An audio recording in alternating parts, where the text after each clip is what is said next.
No, Yeah. he can't be. Yeah, no, it happened. Sorry, pal. I swear, literally every time I write Cyprus's name, I write Cyrpus, and I'm like, what's wrong? And I'm like, oh. It's literally every time. Cyprus. Yeah, Cyprus. Cyprus. Spider piss, Cyprus. yeah. Yeah, it's like the tree or the country. No way. Countries exist? I didn't know that. No. Yeah. So. Hello, everyone. Welcome to the inaugural episode 1 of a new DBA side series we have going on here, because we certainly didn't have enough already. This one, for the time being, name pending, we may end up changing it, but for the time being, we're calling it Cyprus's Dimensional Gauntlet. And you may be wondering, who's Cyprus? Well, if you've watched episode 157 of Destruction Bench Agreement proper, which was, the Spellbinder's Challenge, you may remember that the plot of that episode was that Bloodstone Island's Cyprus Florence showed up and decided, hey, I want to offer my services to the Destruction Bench Agreement, offer its members a round of challenges, of trials within the spaces created via my Epithet.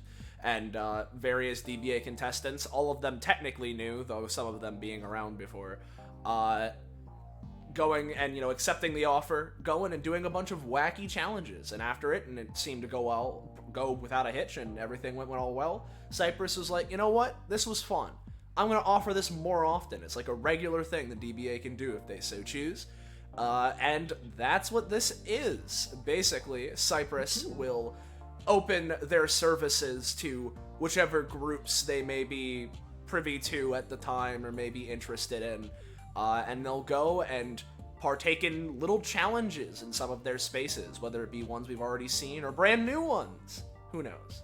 Mm-hmm. Is there anything else you'd want to introduce Kakapo as the GM of this side series? Mm-hmm. Well, from a more meta-contextual level, this serves to be a sort of, new way, like, a sort of like, not like a reversal or like it's supposed to sort of like mirror data bounties, but like offer something that, while those are definitely fun and have their merit, something that they really couldn't bring up, which is, the ability to sort of like sign up in groups, because with data bounties, everyone sort of, signs up on their own accord, they want to do their own things, and like sometimes they're like more improvised, which is, it's all fun and good. It makes them easy to set up, easy to do. It's all fine. But this series should more so, give people the opportunity to sign up together and, come in as groups and, either flesh out like new dynamics or establish ones that we might have already known. And just supposed to be a good time. People having their characters should, they should be a little shorter. This one's also going to have this series is also going to have like a lower player cap and all that. But yeah, it should be a fun, fun challenge in, whatever worlds people find themselves in. And speaking of the people who are here. Yeah, hey everybody. I'm Patronix or Soleil, whichever you prefer. Today I'm playing my funny girl Roko, member of the Golden Earth Society, daughter of its founders specifically. And member of DBA at this point, has been around a few times, and is here with a new acquaintance by virtue of circumstances that occurred last time when she showed up for a data bounty. Let's introduce that person. We got Roche. Hello there, everybody. It's me, Roche. During the events of that data bounty, a couple things happened. We got our boy Karan here, a little dimensional expert, just sort of waiting here with Roko, Yeah. And then we got one last person here, and you feel free to introduce yourself as you will and your character if you decide to, Zanza. Hello everyone, I am Zanza. I am playing Dusk Eleonora, who is Eleonora, but from a different timeline, from a different world, who has mysteriously been displaced.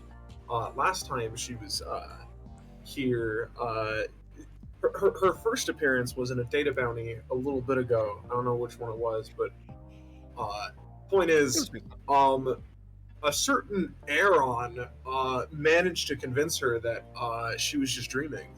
So this is going to be Yeah. when she actually comes to realize, wait a second, my whole life is turned upside down. Yep. A tad of a rude awakening. Yeah. A bit of a rude awakening, just a tiny bit. A bit. So yeah, that is our group we have here today. Just 3 of us, as Kakapo said. There is a smaller cap. The cap is technically 4, but we have our group of 3 because the whole point of this is that you sign up in predetermined groups. So Yeah. if you're new around here, you're enjoying yourself, and you want to know when, where, how, what, you can catch up with more of the things we're doing here on this Twitch channel, whether it be the continuation of this series, any other series, the DBA home series, yada yada, more series, whatever else we do on the channel. You should join our funky Discord server. Fine dining, yo! There's the chat. Chat link. There it is. The link is in the chat. You should join it. The link that is, and the chat. You should do both. But Yeah. with all that being said and done, anything else you want to do to lead us into this inaugural thing of the series, Kakapo? Or are we getting into it? Well, How are you doing it? Just a couple things. I imagine, setting things up after the events of that bounty. I imagine it might have been Roko, might have been Charon, who knows, but a note to the DBA, a note to Destruction Bench Agreement, inviting them to this whole challenge has been, posted, and sign-ups were, written down, and just so, our good friend Cyprus could figure out which challenges to give each people, depending on their power level. Roko and Charon probably invited Dusk Eleanor, or Eleonora, I'll just call her that for this, because she's the only one here. Yeah. Well, I mean, as The way I see it, sorry. Yeah, I mean, as I understood it from our talks beforehand, the idea is that one of these two approached him like, "Hey, we need to introduce someone. We need to ease them and give them a crash course on what the fuck is happening. So, can you set something up designed around that?" Yeah. There would be a sort of hey, any additional notes? What do you want from this section of the signups? And that's easily where that could have been written down. Exactly. Yeah. The 2 of them gathered together and basically were like, "We're gonna sign her up for this. We're just gonna do this." Yeah, and I imagine a bit later, these people like Roko and Charon, told Ella about this, and right now they're just waiting in not anywhere near Cyprus in the location they asked to meet, but in the DBA dorms where Ella's staying. Yep. And Sorry. And before we continue, do you guys want to open up with any RP? Oh, Yeah. Yep. Definitely. Yeah. I was just gonna say, as a note, I don't think they would have told Ella because there wouldn't have been a lot of time to, but it would just be a thing of, this is set up. But Charon, sitting here, checks his, he rolls up his sleeve and checks his myriad of watches. He has like fucking 10 of them, and he checks one of them in particular. What time is 5:59. Almost time for them to wake up if the alarm was set correctly. Roko puts her hands in her pockets. All right. So, I'm not quite certain how this goes. Sometimes they wake up and take it rather nicely. However, in the off chance that this is one of the fringe cases,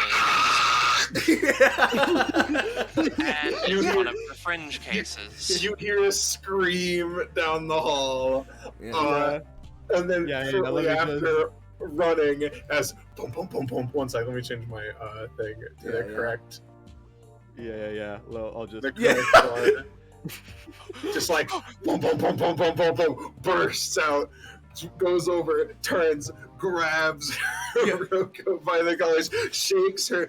Can you repeat everything you told me? No. Okay, just Yes. give me a second. Hold on, vertigo. It's okay.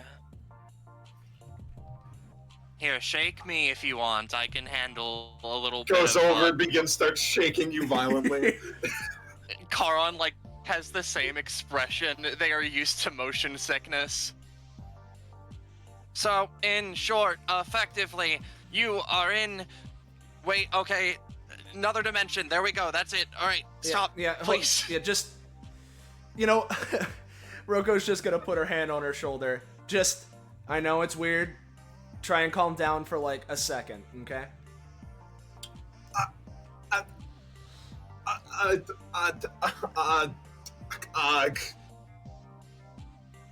She just seems stunned. Okay. Like, So, right. So, first off, like we were saying yesterday, this isn't a dream, right? At least not to us.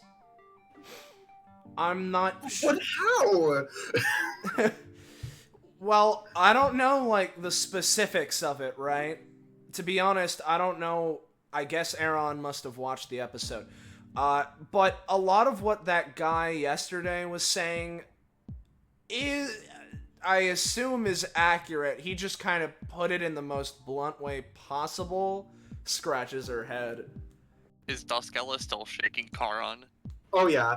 Duskella's gonna be like, well, could you explain what was happening? Yeah. I kind of I can didn't think he explain. was real and wasn't listening. Yeah, to him. no, I don't blame I can you. explain if you stop shaking me, please. It gets annoying Yeah, to talk. hold on a second. Roko is just gonna use her epithet, and she's just going to, like, turn herself into, like just give herself a stone coating. If you need someone to shake, I'm fine now. Turns, starts shaking. Yeah. Barely Okay. moves at all. Okay. He steps back, sort of dusts himself off. So, I've done research. I spent the better half of the last night watching the episode, I suppose. We don't need to get into that. Listen, I'll explain it. Please start soon. Yes, okay. Effectively, what happened to you is someone, through some method, displaced you from your original universe. Or world, or what have you, and now you are here. Similar thing happened... Well, it didn't happen to me, I brought it upon myself, but that doesn't matter. In short, you are now in this plane. Blink, blink. Yeah, no. It's okay. Alright. Let me try and put it in, like, normal person talk, right? So, you know how, like, before yesterday, you were just kind of living your life normally? Uh-huh. So, imagine that, like, the life and the world you live in, there's, like, another one, right? That's, like, completely disconnected. Normally, there's no way to interact with it.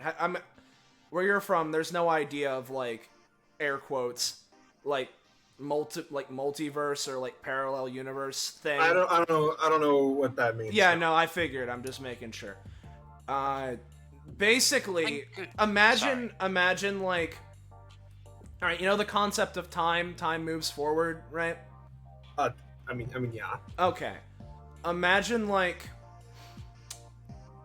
whenever something happens, right? Let's just say, like, you wake up at 6 in the morning.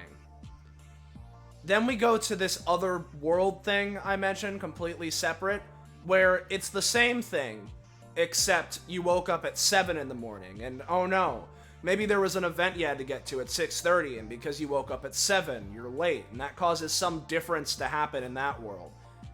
Now, imagine that happening, but for every little action that, like, ever occurs, and it branches like a tree, right? Okay. I guess I can wrap my head around that, but why? What is that? So How does that explain? what that like... that doesn't explain everything, but what I'm explaining is that the idea is that there's a bunch of these, like, branching worlds or whatever, and yeah. I suppose a way to describe it would be, imagine you were forcibly moved from your specific branch. If we're thinking of it like trees and branches, that part of the branch where you are was cut off and put onto another branch. Exactly. And, you have an epithet, right? Yeah. So, someone in this branch also has one. And it seems, or was the person that did it, did they have an epithet? Looks over to Karan, do you know? I don't think anyone in the group mentioned them having an epithet, so I can only assume they were mundane, relatively speaking, but if I had to put it into words, they looked kind of like a living spatial anomaly, which is giving me a headache. But you've lost her again. Yeah, no. Okay. So imagine, all right. So it's already going in one ear. So she's like, no, hold on. So the tree. No, hold on. Has a spatial thing. So okay. No. Here's the thing, right? All right. Let's. You have the tree analogy thing in mind. Keep it in mind. But like I mentioned, there's this other world, right? That's completely separate. And there's a person in this world that we don't know exactly what's going on with them either, but for some reason, they are able to create a connection between these otherwise disconnected worlds, and it seems like whatever they did forced you to go through that connection, and now you can't get back. Hypothetically, I could think about it, but I'm currently wrapping my head around it and researching, and it doesn't matter. Okay. So who did it? Their name was Shido, apparently. Yeah. Neither of us really know anything about them. So, okay, this might... keep everything we've said in mind, right? But, like, this building you're in, right? This is a place that's called, like, a Destruction Bench Agreement, right? I don't know how they came up with that name. Well, that's just a weird name. Yeah, no. Yes, it is a very strange name that has seemingly no meaning. And basically,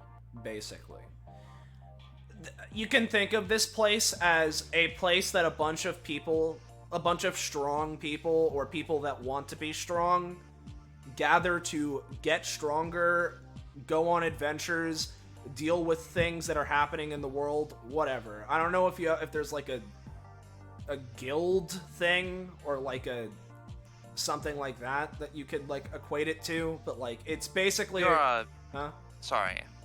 If I had to assume you look the type of a mercenary or a type of hunter, something like a mercenary or hunter association. Yeah, I'm a reaver. Yes, a reaver association. Yes, that. Yeah. Just not meaning to cut this short. You guys can still keep talking, but like there's another map where you can also like RP. No. Yes. Yeah, you guys like I imagine like as you're explaining this to Ella, one of you like kind of like, you know, glances at your watch. Maybe Karen is just like, oh shoot, this is very soon after like we have to get going like to meet Cyprus. Yeah. Look, so you know, here. So because we figured it would happen like this, me and Roko, my name is Karan, by the way. I don't suppose you got it because yesterday you were in the state where you were unable to focus or understand after Aaron sort of battered you with explanation. However... Yeah, no, I was ignoring you. I'm sorry. Yes. It's okay. It is entirely fine and understandable. I told them off. I had the exact same reaction the first time I was spatially displaced. either way, me and Roko have gotten with someone to attempt to help give you a crash course, so to speak, on the world here. I know not very much about this person other than they also have spatial things, but Charon snaps and this rift opens up. If we step through this, I believe I can approximately get us close, if not to there. I know they were very specific about spatial travel. Right. Well, yeah. Well, yeah. Yeah, Charon. As soon as you open it, you feel like a little bit of like interference, but like it's more like it kind of just recognize like a little bit of a tug at first, but then it just kind of like loosens up, and then you just make the rift. Yeah. And Right. between the static, you would basically see through to a different place. Yeah. It's Yeah, this is it just like holds up a hand. Yeah, I know this is weird, right? Basically, Is this? Do you guys do this all the time here? at least I mean, this is like his thing of like going around. I sure don't. Yes, I am. It doesn't happen all the time. However, I am very adept at spatial pauses, things going on in the world. Yeah, Charon's kind of an expert of what's going on with you, so that's part of the reason why he's helping. Because if there's anyone here that's gonna know exactly what's going on, it'll be him. Okay. But point being, just like we'll jump through in a second here, but since we have this, we should be able to make it there on time. But basically, right, like I was saying, this is sort of a grouping of, whether you view it as mercenaries or what have you, a bunch of people wanting to get stronger or be involved with affairs in the world, at least relatively, is how you can sort of view this place. And it was during one of those outings, those adventures, because do you have like television where you're from? I don't have television. Does television exist? I've heard of it. I've never seen one. Okay. Well, basically, the adventures that people go on in this place are put on as a show you can watch on television, right? Which is why Aaron had recordings of it, because these things are put on, like, recording. Oh. Yeah? Yes. Speaking of, I did go out and buy a gift for you because it was going to be necessary to a certain degree. You will probably not know how to use it, however. He takes out like a phone that's like boxed up. This is technology. I assume you did not have very much based on how you were talking, and so I have made one, or not made one, I bought one for you to own. But It's just like he just found one. yes, Yeah. they're not very rare here. Yeah, from what it's sounding like, it's a lot more of a rarity where you're from. Here, it's kind of the norm. Either way, Yeah, but I think we should hurry. yeah. Let's That's hurry. fancy. Yeah, let's. Yeah. Well, as you'd like be giving it to Dusk Eleanor, she'd be like, "What's in it for you, though?" Excuse me being a little cautious, but why exactly are you guys just helping me? What are you getting out of it? Well. Oh, I see. It's one of those worlds. Okay. Well, I mean, rubs their temple. First off, Aaron was being a dick yesterday, and so I couldn't, in good conscience, just let that go without doing that. I like to help people. I wasn't. That's a weird reason. Yeah. I wasn't busy today anyways, and with this points towards the rift that Charon made. Basically, my thinking, right? My current goal in like life in general is I'm trying to get like, or at least one of my goals is I'm trying to get more in tune with my epithet, trying to, you know, feel myself out, and signing up for this thing, hey, it's a good challenge, and if nothing else, you can view it as strength in numbers. But realistically, call it stupid if you want, I guess, but you know, out of the goodness of my heart. She's like, and then she turns to you. So, I suppose when it comes to me, very similar to Roko, from the goodness of my heart. However, if that is not a very substantial answer, which I imagine it is not, they step away a little bit and shrug their shoulders. I research all of these kinds of things, and I make it a personal goal to make sure that anyone who is displaced is not in a bad state, because theoretically, someone who is displaced from their own reality, who is used to the rules of their own reality, would go very quickly insane in a different one they weren't used to, that they didn't have explained to them. And I would very much like for that to not happen. Other than that, I suppose learning more about interdimensional echoes would be interesting. Echoes. Yeah. Right. I should I'm explain. making a joke. Yeah. No, yeah, I know. Like, Charon just, like, says that as if it's a term that everyone understands, Lamau. Yeah. Alright, but- Yeah. no. Karen, you look at your watch again. It's just like, oh shoot, we really should keep this guy waiting. Like, okay, once, if you don't trust us, then fine, but we're really trying to help you, and hopefully what this guy's setting up for us can at least, if nothing else, be a place for us to walk and talk, do things while we explain stuff. Hopefully it can be more. We'll find out, alright? Okay. Yeah. So as you know, she seems like, well, my gut's telling me no, but my gut's been very wrong since I got here, so I'll go with you guys for now. Speaking of your gut, have you eaten? Should we get you food? I mean, I only haven't eaten for a couple days. Oh, okay. We're gonna be like Looks real at late. Roko. We're gonna be like real late, right?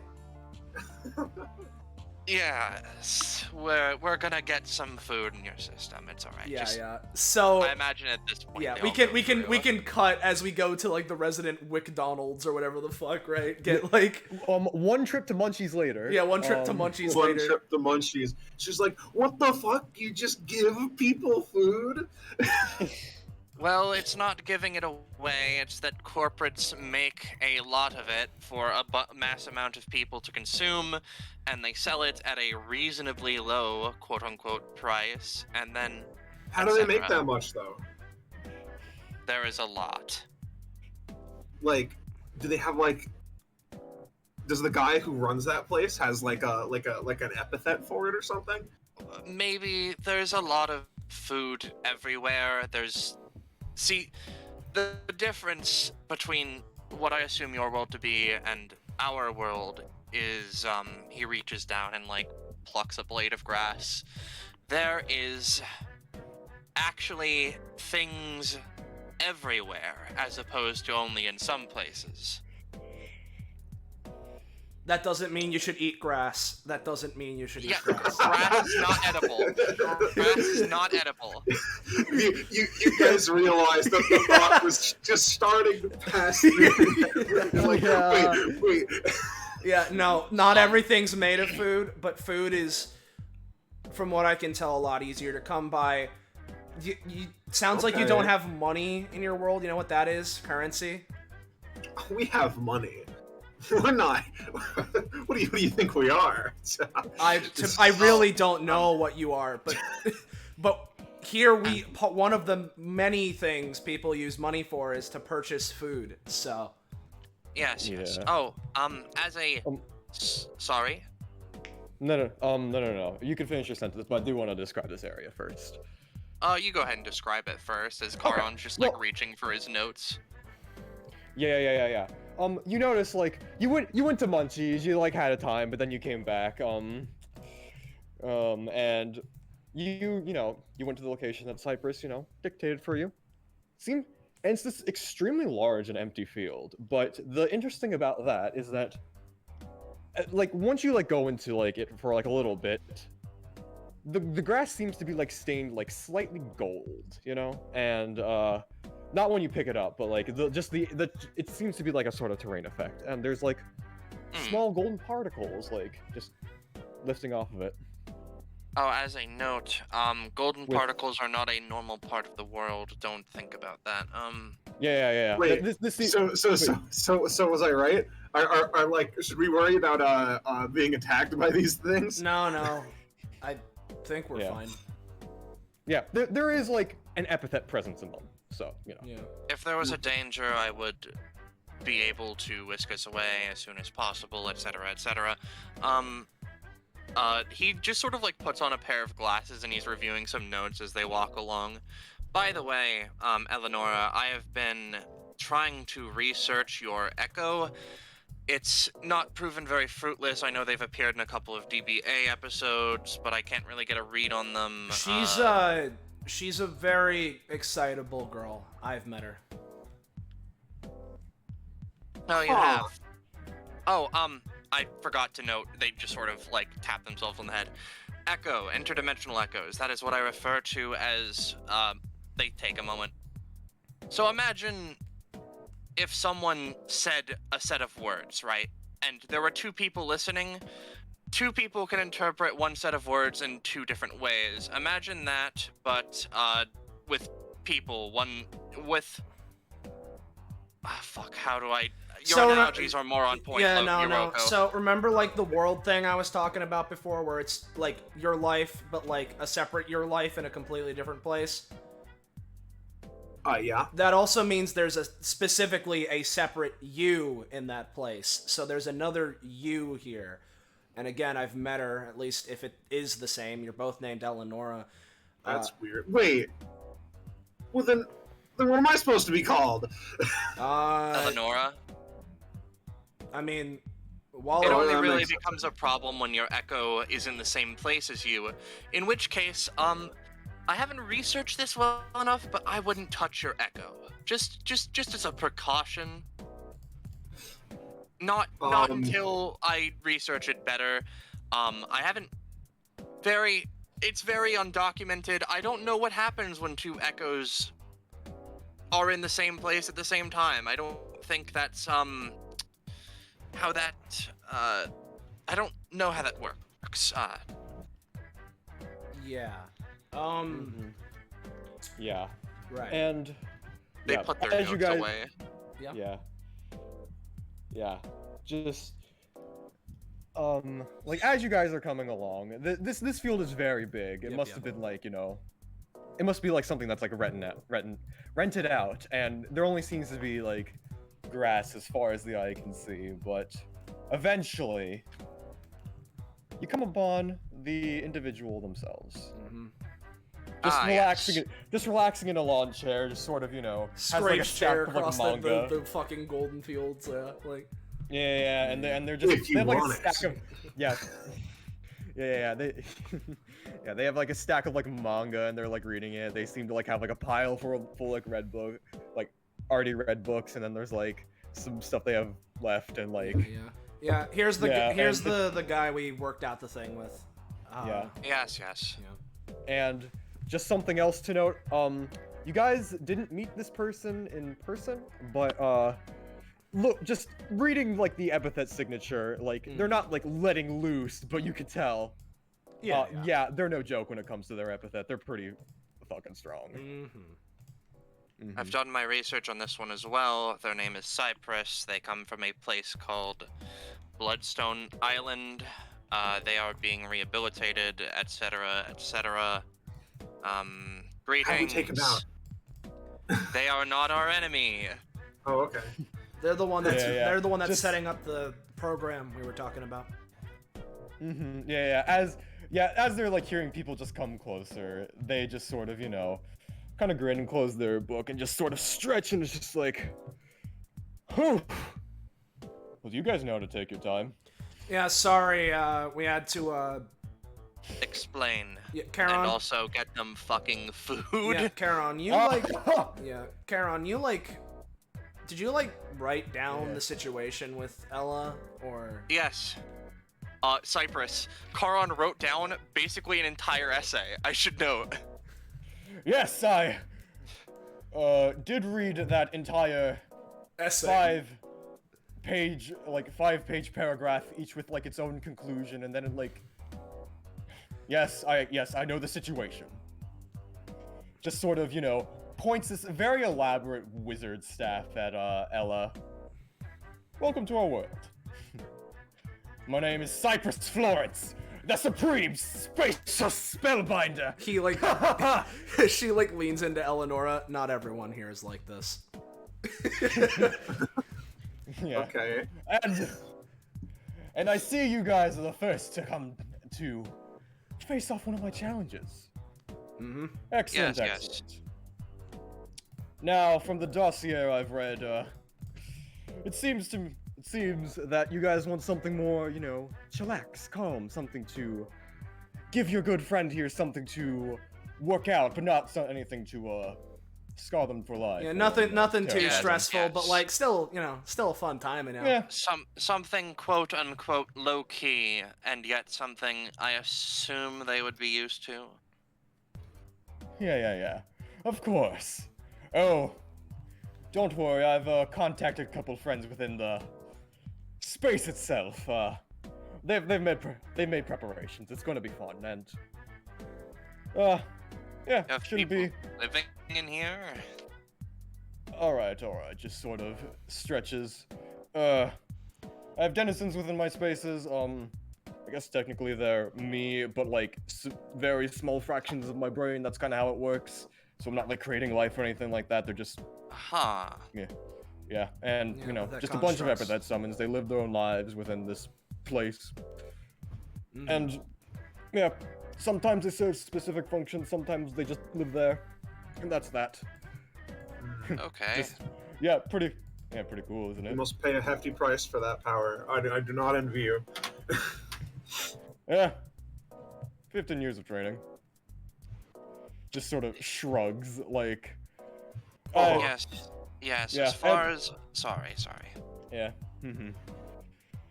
As far as sorry. No, you're fine. I don't. Listen, I could go forever talking about my powers. Please, go on. Oh yes, I was going to just talk about your powers by saying, Oh, thank you. as far as I understand from what I have researched, this Cyprus has had their abilities reworked in a way from Oh, yes, the if you- man who runs the Bloodstone Island, I suppose. Oh yes, you're referring to the Bloodstone Island Training Regiment. Oh, it's something that makes epithets extraordinarily powerful, like you wouldn't even believe. It's like, Yes. there are plenty of people dignified as class 3 in this world, but I'd at least like to hope I stand a ladder above them, although just sort of like strokes their chin. I've yet to fight anyone of that caliber other than my peers, so I wouldn't be able to give you the best survey of Either that way. sort of power scaling. Never mind. Yeah. Anyways. Are we going to get this challenge started or what? I think we're good to go. Alright. You have Well, anything goes to well. say, Duskella? I mean, Eleonora, I suppose. Yeah, I was gonna say you guys don't know the term dust. Yeah. Yeah.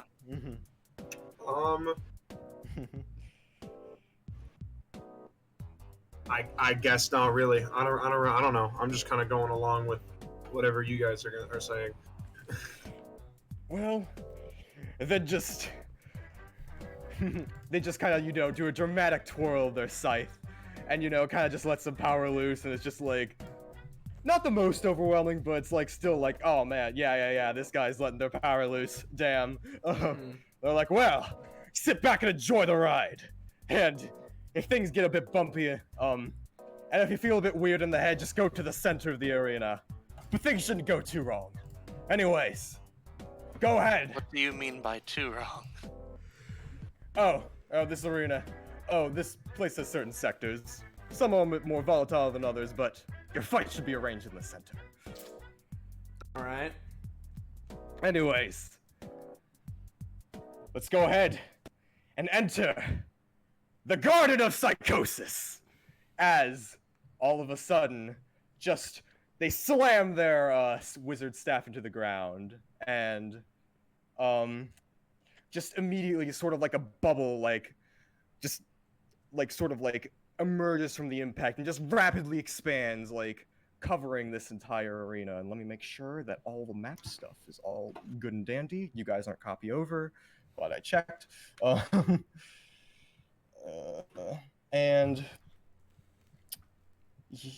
And let's get you roll 20.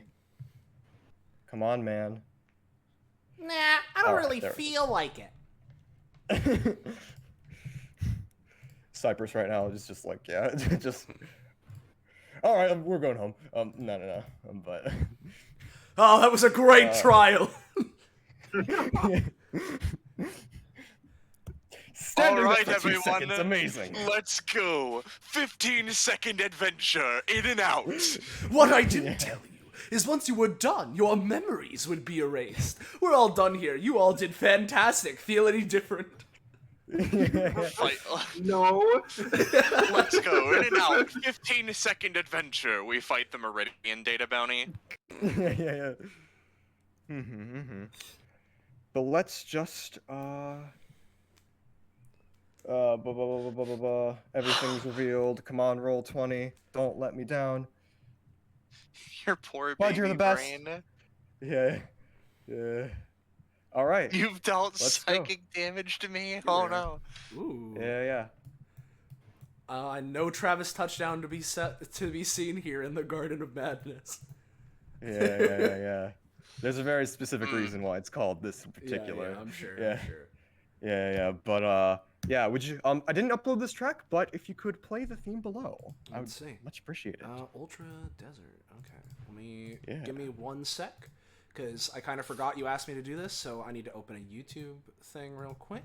You're good. Yep. Shouldn't take too long, but because my computer isn't been a complete whiny bitch today, but there's always chance to change that. Yeah.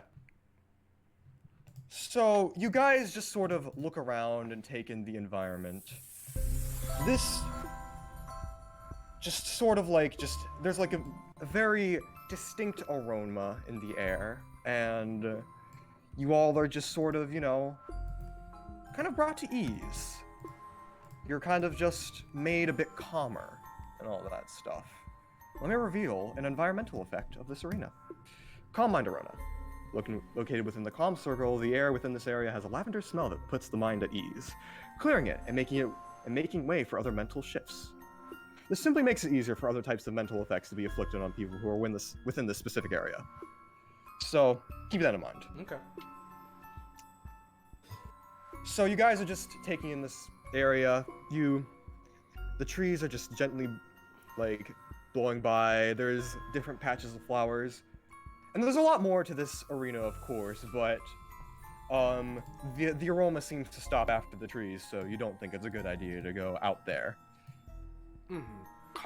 Karan just kind of takes a second and starts scratching the back of his head.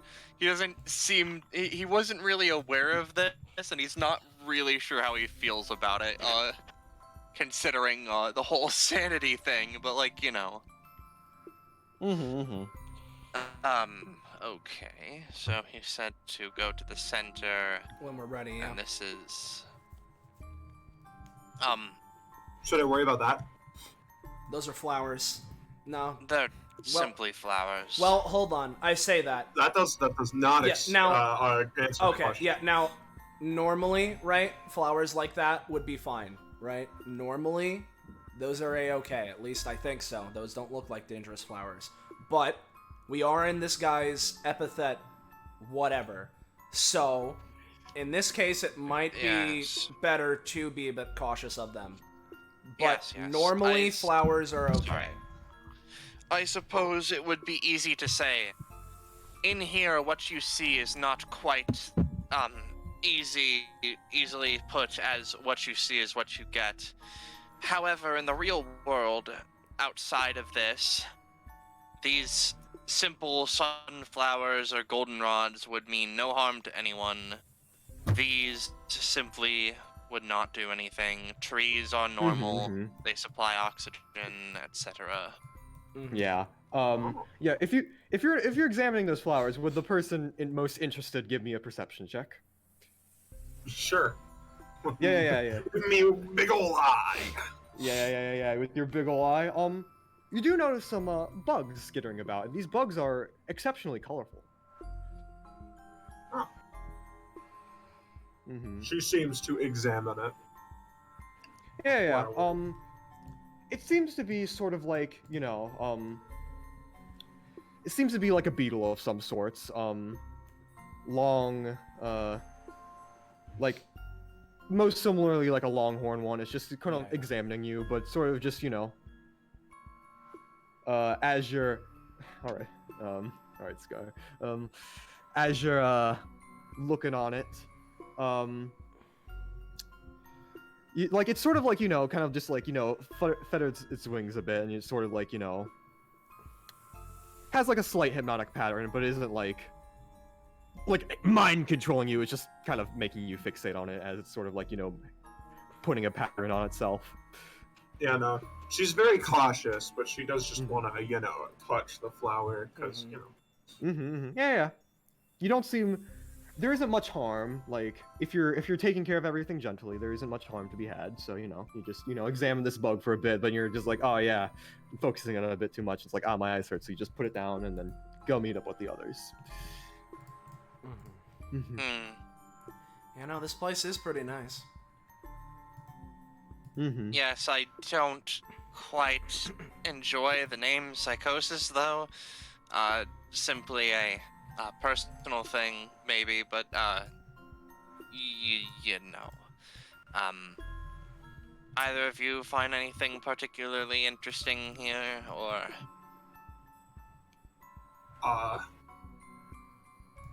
No. Duskull's just gonna say no, assuming that all of this is... Well, obviously you said it's not completely normal, but, you know, she's just gonna try and go along with it. Yeah. Because if she pointed out everything she thought was weird, we'd be here all day. Yeah, exactly. Yeah. Oh yeah, by the way, Ella, the sky's pink, as a note. Oh, the sky is not meant to be that color, just as note. Talked about this yesterday, Yeah, it's but meant to be some kind of horrible eye-bleeding blue, right? I wouldn't... It is a blue. It's blue. I guess the people that have been living under it their whole lives, it's not really eye-bleeding. Yes, I suppose it's something to eventually get used to. It gets much darker in the night. It can turn a very pleasant shade of purple. Yeah. Anyway. And as you guys are talking about, you know, this thing, walk. Yeah. We'll stop before you don't step on the pedestal, but like you can like approach it and stuff. Yeah. Because as you're getting up to there, the air sort of fizzles, and let me just make sure everything's good here. Good thing I checked that. You could see this one's stamina bar, but as you combat. No. As you enter this area, you know, sort of like weird like blue and white particles, you know, just sort of like twirl around this area, and they manifest as these three. Oh. And they sort of just, you know, look at you for a bit. And the one in the center sort of just, beckons towards each of you, and then all the flowers in the area just suddenly just seem to, like, speak with what would be this individual's voice. So you're the ones who are here for the combat. For the Set up for us, correct? Yes, we're here for the challenge. We are, in fact, here for the challenge, yes. Well, I suppose step around the podium wherever you like. Just don't get too far. That wouldn't be fair, would it? Sorry. Yeah. Roko sneezes, the secret mechanic where pollen makes you die instantly activate. No. But but, basically, we stand anywhere on the pedestal is what you're saying, Kakapo? No. What I'm saying is, let me just draw. Stand anywhere around the pedestal. Oh, around the pedestal. Okay. Like this area, I'd say, is your best bet. As long as you don't step on the plants, because Got it. Yeah. that wouldn't be good. Mm-hmm. But All right, got it. So this is our area. We all want to stick together, or we want to cover different parts? Up to you. I think we should stick somewhat close, however, not too close just in case, since I suppose this is a combat. They look, to the trio. they nod. Okay. So I shall stay a little bit behind. got it. I'll stick here then. Ella? I'll stay here. Okay. Can I move here? Yeah, sure, yeah. You just kind of like step really close and you just like look and they don't stop you, so it's like you see. Yeah. She's like, now this is something I understand. Yeah. Yeah. Unsheathes a katana to her side. Yeah. And as we start that, if you could stop the music. Yeah. And play an intro. They all sort of get ready. This one taking out a shovel. This one, taking out a pair of garden shears. Get the joke out of the way now. Shears. Yeah. Aww. There we go. Okay, you can't do that again, or else I'll kill you. And this one, as per their persona, sort of pulls out a massive reaper. As I A would ask scythe, you you all. mean? A scythe. Yeah. Scythe, Okay. yes. There you go. Yeah, there we go. Yeah, I'm awesome. Yeah, I got it right first try. Roll initiative, everybody. Alrighty. Yeah. As I'm going to Post the ask next track. you, Soleil, and everyone else in the call to play this theme. Hey, to make history. There we go. Yeah. Fuck yeah. Okay. Yeah. Cause I mean, I'll take it. I have no complaints here. Yeah. Now I'm gonna add these three to initiative, but I'm gonna just to make it fair, I'm gonna have it be alternating turns, cause so. Yeah, so let me just get that done real quick. No, I'm good. We're good. Alright, add turn. And I'll make it like I'll do it like 15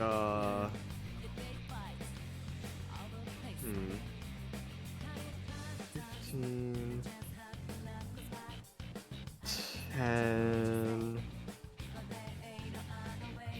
5.5, just so it's all good and dandy and fair. Descending. Actually, no, I'll let Funny Charon go first, or Karen. Caron, yeah. But Yeah, just so. okay. So all right. Is this the setup for combat start? Yes. Okay. Well, if that is the case, then remind me, what does a sower have again? What thing are they holding? Like a tiny little shovel. A tiny shovel. Like a trowel? Like, sort of, yeah. It's just meant to, like, plant seeds and stuff. Okay. I'm gonna go Xanthic Eyes on the Reaper. And give me a second. Yeah.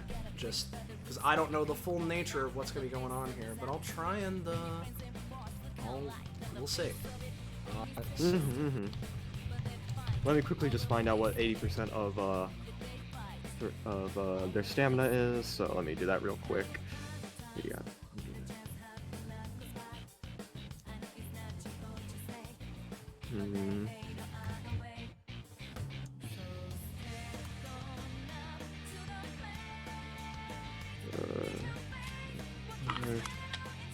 All right. Okay.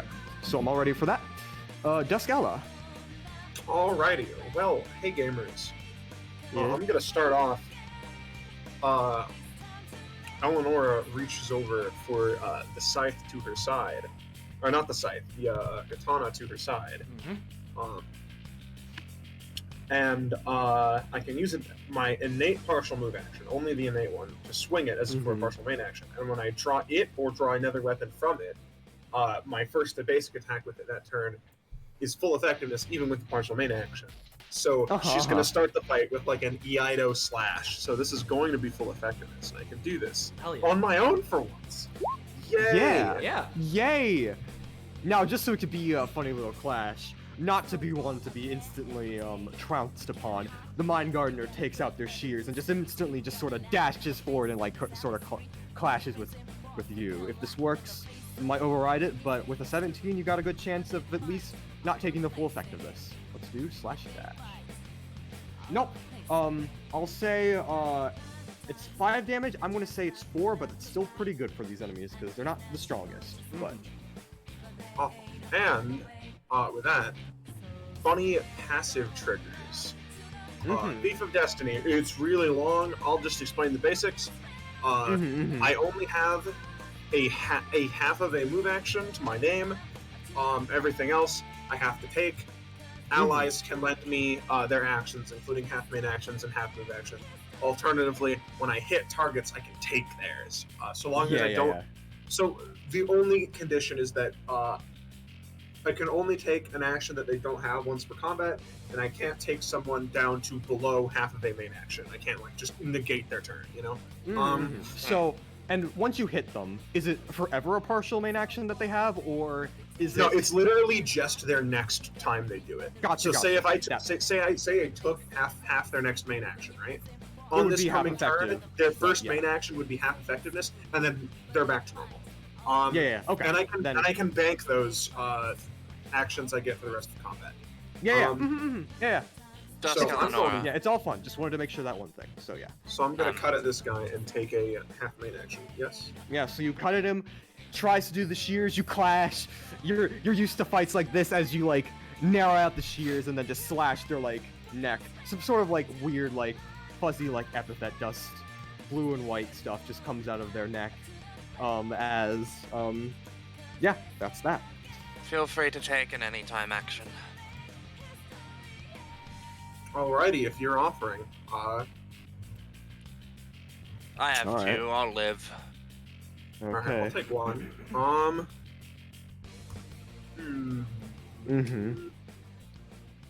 I shall end for now. Okay. Let me just get this funny image real quick. And while you're doing this, by the way, because I realized that I forgot to do this, would you say it's too late for me to do my funny trophy thing and create a stone thing? Oh yeah, that's also a thing. Right. Well, for Karen stuff, I'm just imagining to talk to Cyprus beforehand. That's how we're gonna settle that problem. But for you, Roko, yes, you can do it. But depending on who you do, it might be very reduced in effect. Yeah, no, it's fair enough. I'm gonna choose Ella, so I'll make like a stone Ella, thing. okay, then yeah, nothing bad happens. Yeah, okay, cool. Of that. So that'll No, be... I say bad. No, like, I know. You're not I know. gonna reach any trouble. Yeah, I just forgot because it's like, it's always like a weird like secondary thing because like I have my whole kit and I'm like, oh yeah, I also have this passive, I guess. Yeah. No, I so, get it. I can't make a copy of Ella or anything. If you want to, feel free. Otherwise, I can just like put a Gauntlet down like I usually Yeah. do. I'm setting something up for this next turn, but as soon as we Alright. get that done, Yeah. And I can put it and I've been told by Iris I can basically put it anywhere on the field. So I'm gonna put it like. Yeah. Can I put things on the pedestal, or can we not go on the pedestal? No, you can put it on the pedestal. I mean, Alright. that's just not where you're supposed to start and stuff. Yeah, well, I'll put it in the center of the pedestal.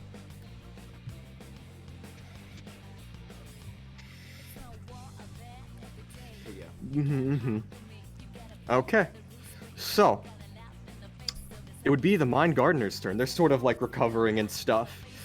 But they sort of kind of look at thank you, Drake.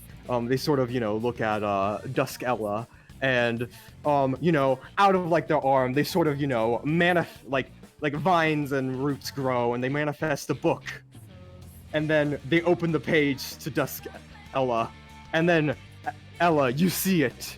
Did you know the big fin squid is a squid that it lives in the depths of the ocean. It lives in the depths of the ocean, and it uses its extremely long tentacles to drag across the bottom of the ocean, and like hook onto sea creatures and eat them and stuff like that. I did not know this. Well, they're going to be using their bonus action, Tomes of Knowledge, which basically allows me to put to take any fact I know of, and take any fact I know about, and then make it real. So a big fin squid is put onto the arena, and let me get the image I uploaded. This fucker. Bro! What in the ever-loving hell? Yeah, it's sort of like from this book. This giant squid just comes out and starts floating, and it comes to you, Ella, and it drags its things across the floor, and it latches onto you, and So you guys do have monsters here. Oh yeah, no, there are monsters. That is a deep sea creature. I wouldn't call it a monster because we don't usually have to deal with them on the surface. Yeah, Ella, you're like, yeah, you do have monsters here, as you're like just grappled by this monstrosity of a squid, and it's just like, it feels just like home. Like home. Yeah. As it tries to reach for me. Okay. I'm gonna use Yuguri's version of color change, which I'm pretty sure changes it to Jumping Tiger to. Can you put me to front? Yeah. To front.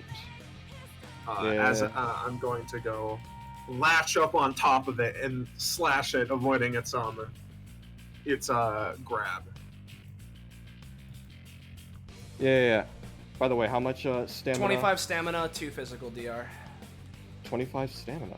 Okay. That's more than I have. Yeah, that's more than she has. I was going to say.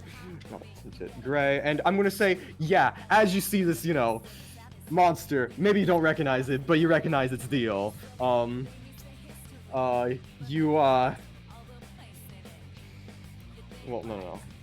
just gonna put on, I'm just gonna put on, this much. So, yeah, you just hop on top and just slash it down. How much damage does this deal? As it specifies 2. Specifies 2. Cool. Yeah. Deals damage. Doesn't seem to be too sturdy, but it's kind of hanging on. It seems to be a little more weaker than this. But as you're kind of sort of distracted, and you're grappling onto this thing, it's pretty high up, by the way. Like you flip yourself 6 spaces up. It seems to be just about that high. The Mind Gardener sort of looks at you, and from the flowers, you just hear the word fall. No! No dick, no balls, and probably no butthole because this guy feeds off radiation. Yeah. Let me just fix that token action. I'm sorry, I'm subsumed by memes. I can't. Yeah. What the fuck are you even talking about? The internet has killed me. Hold on, I need to find it now. Mm-hmm. I need to find it. Hold on. Sorry about that. This to? This is to Eleonora, to make her just let go and fall. And unless you have anything against it, because especially since it is like a partial main action, it's not gonna deal too much to you, but you're gonna have to you might want to also defend of this as you just sort of just involuntarily just let go and just fall to the ground. And I'm gonna say take 3 damage. 3 damage. Alright. And because it's a 7, you're not going to be prone or anything. You just dust yourself off, just ow, I fell. And that'll be the Mind Gardener's turn. Roko. Give me 1 second. I've just posted the thing in Voiceless Kick. Fucking rage. Yeah. So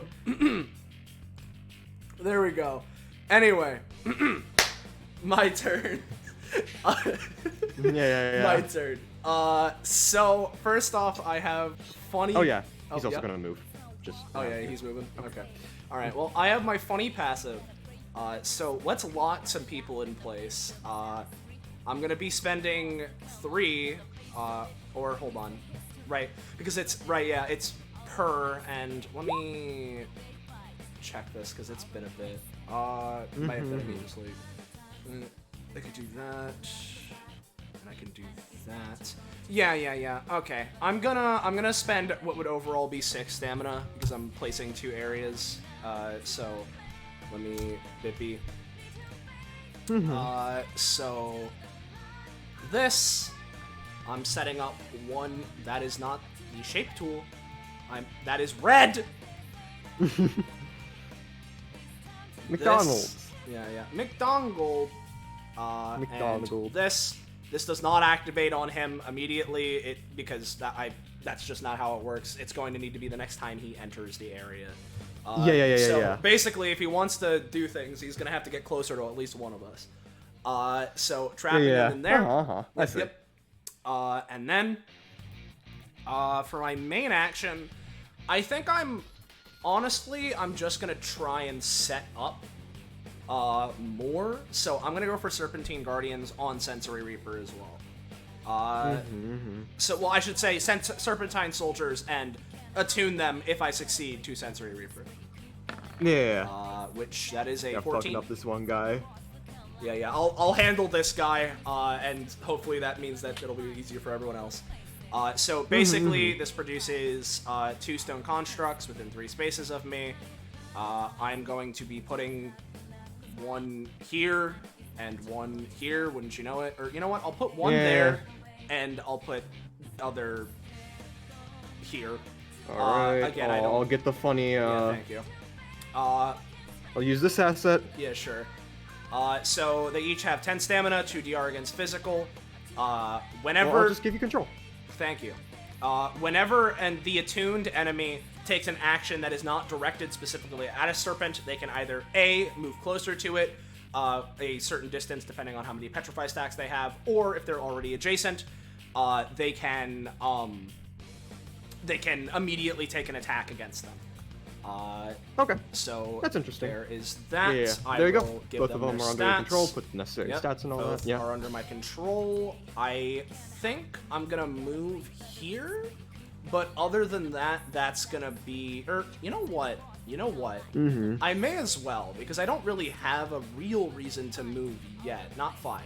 I wanted to give them 2. That's 3. I wanted to give them 2. Thank you. This.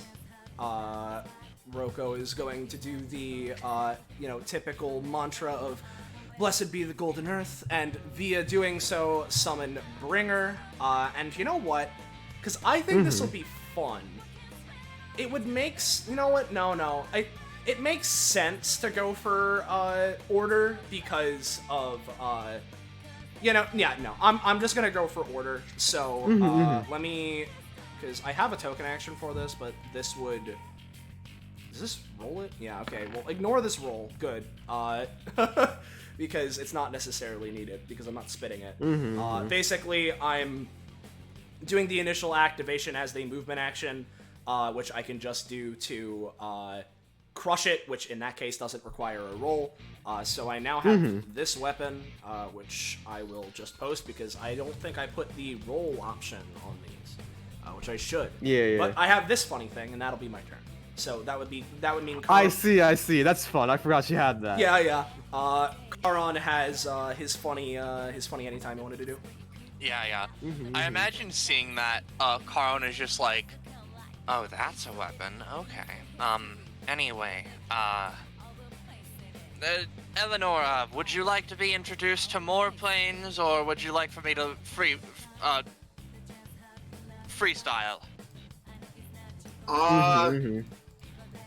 Go ahead and freestyle. I think my head's filled with enough Okay. of those for now. Karon is going to snap his fingers, and he is going to channel flick a rift over here which connects to Gay Hell, so that maybe it gives a cool reality warp effect that Eleonora can use at some point. A bit B. A bit B2. No, I roll a 2. I mean, you said bit B2. Yeah. Charon, you're sort of like trying to open something, but like you're used to doing this like nonchalantly, but like as you try and open like a rift to like another thing, even though it doesn't exactly like connect and bring things through, it's not like a hole or anything. The rift still seems to be harder to open. There seems to be some sort of like dimensional block within this area. So come on, I told you I do stuff like this. Slight annoyance, but that's it. Yeah. I should note, they weren't intending it to, but because of the weird effect of this area, a weird, like, sort of tentacles appear from under their cloak and extra eyes. Hopefully out of sight from Eleonora, because he sure doesn't notice them as of right yet. Yeah.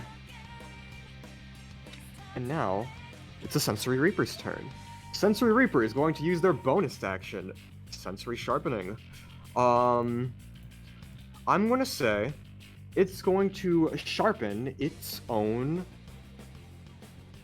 It's going to sharpen its, like, sense of precision, so it, like, is more likely to succeed its next attack. Alright, that's good. Alright, well, give me 1 second. Hold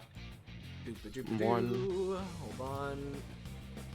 Really? Did I activate it on this? I mean, if they take an action that is not directed at an attuned serpent. So... Oh, fuck. Yeah. So, bada bing, they get an attack with advantage to deal 5 damage and inflict 1d4 plus 1. Damn. So here's the first attack. We'll say it's left fucker. So 2d20. So that would be probably a miss. And then here is the second one. That one's probably a hit, which will be dealing 5 damage and 2 stacks of pepper. Yeah. Oh, okay.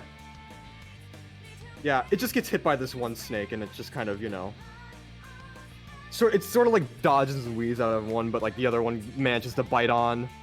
What am I gonna do with this? Because I can't step into that one.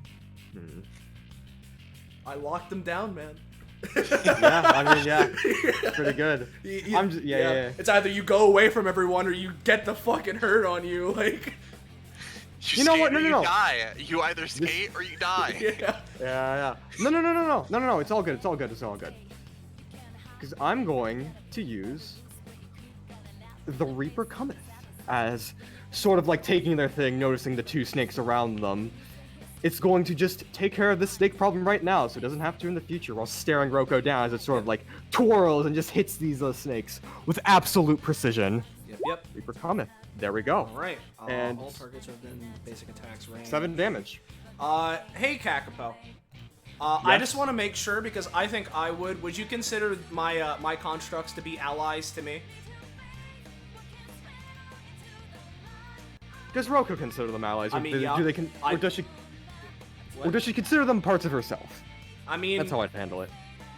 She considers it parts of herself because she's creating it with her epithet. All right. Well, then... in that case, if that's the way we're ruling it, if Roko views it as herself, it would count as Roko, right? Okay. Yeah. Then take a look at the first. Yeah. Then take a look at the first thing. Yeah. You hit me with you on your side. I know how you write these things. Yeah. So basically, I assume not. You can give yourself a roll bonus if you want, but. Yeah. Nah. Yeah. Cool. All right. So you just hit them. Deal 7 damage. These guys have physical resistance, so it'll be 5 to both of them, and they're both knocked 5 away. About where would you like? Okay, because I would say it's like, since it's like doing them in like a circular motion, I imagine it's more like Yeah, you just move them where they would be. Bam, and that's 5 away from there, right? Yeah, that's 5 away. Yeah, and let's go more like bam, as you see your reinforcements just sail over the horizon. Okay. From this attack. Got it. Mm-hmm. As it sort of like just stares you down. Mm-hmm. Charon. Well, Oh. I'm probably good. Well, no. It's gonna stay there. Yeah. Okay. Anyhow, let's see here. I am going to create a door to the Leviathan. Here-ish. There we Yeah. are. That feels good. Yeah. You sort of like I strain want on this. the shape tool. Yeah. You sort of like strain on the space, and then you can feel like the area sort of relax as you feel you sort of realize Cyprus like realizes, oh yeah, you're doing something. I'm gonna let it go through. Yes, very good. Mm-hmm. Now, let's see. I am going to use channel flick. He's going to, flick his hand over by Dusk Eleonora to create Gay Hell Rift. Yep. Mm-hmm. Damn. No, You sort of, apparently like- I'm cursed. Thanks. You sort of, yeah. You're just like, better not press my luck. Cyprus is probably reading manga. I don't want to frustrate myself again, and you just leave it as is. Fine. No, great. That's fine. You know what? I might as well. Storm of Starspark. Yeah. There's a Storm double Star digit. Spark. There we go. Alright, so Storm of Starspark, what this does, I create 5 2x2 areas of meteor fuckery. And they come down, do 2 knockback, and the craters are left behind. He's gonna feel a little bad about the damage to the old To the garden. Yeah, but it's fine. I think Well, Never mind. I think I need to put them they have to be at least 1 space away from each other. So here's this.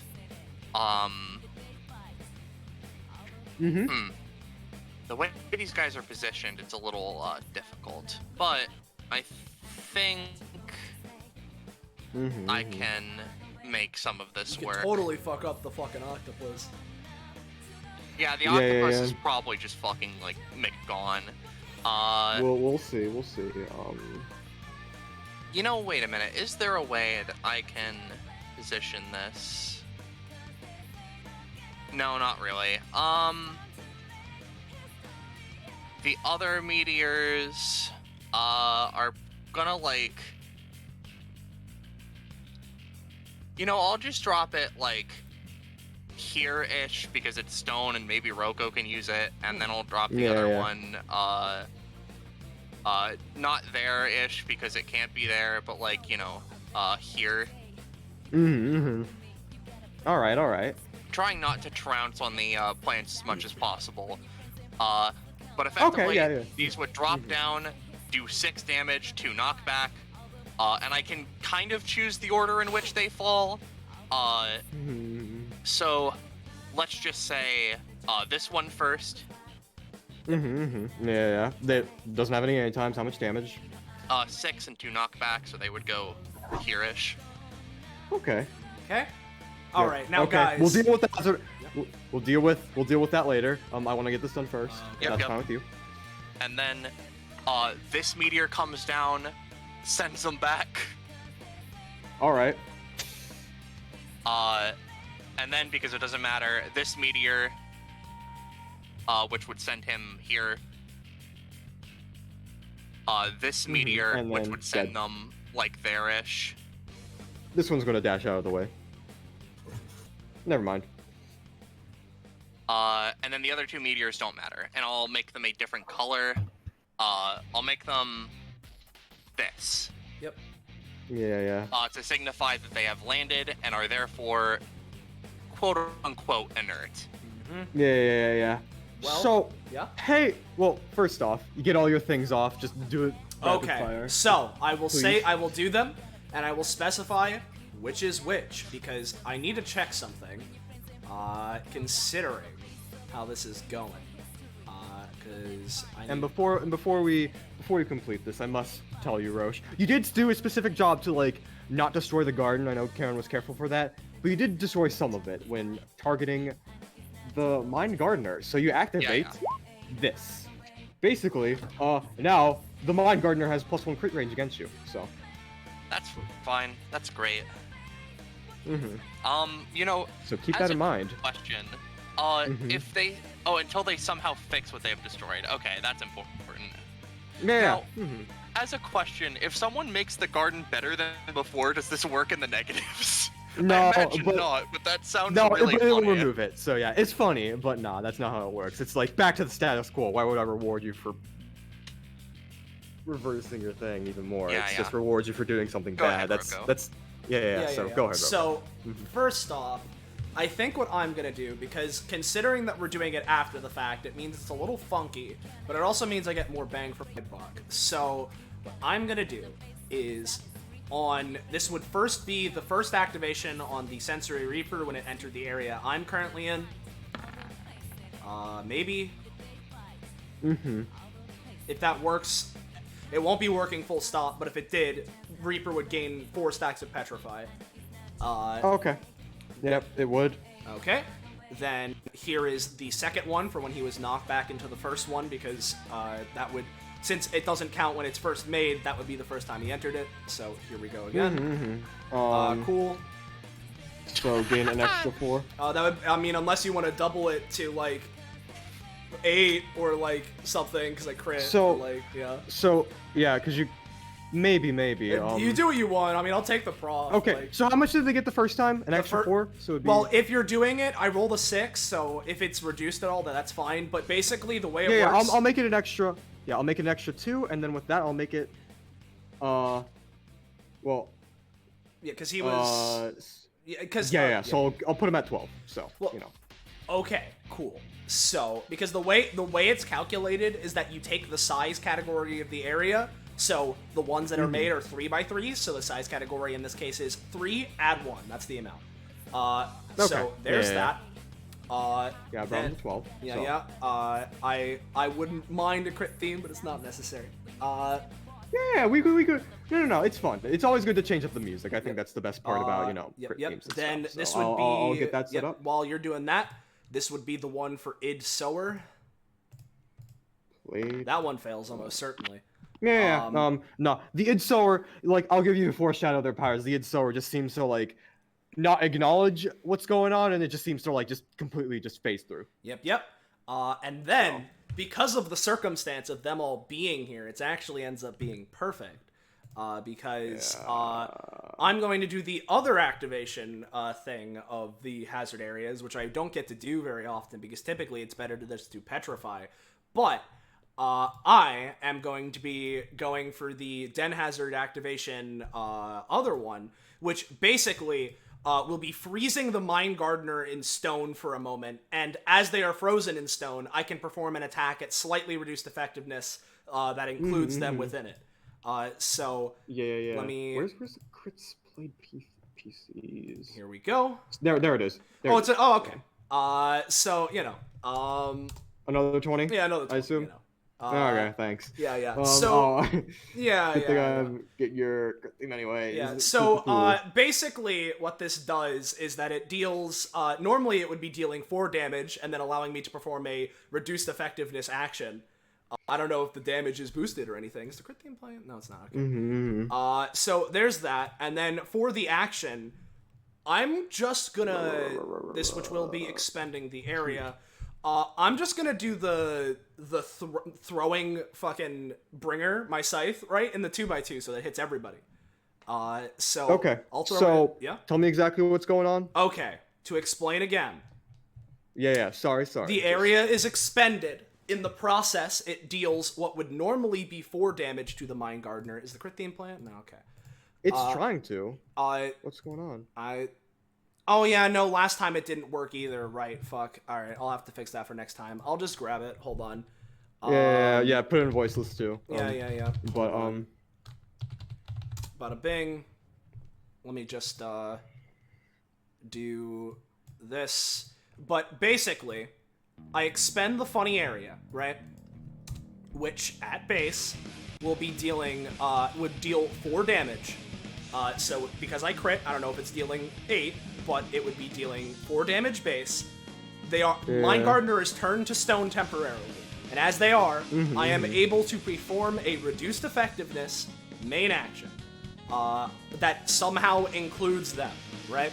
And so I will be doing that to throw my scythe basic weapon, doing the thing I can do where I can throw it and it takes up a 2x2, and all of that. So basically, because it can go past its range, let me check its range again, because it's been a bit.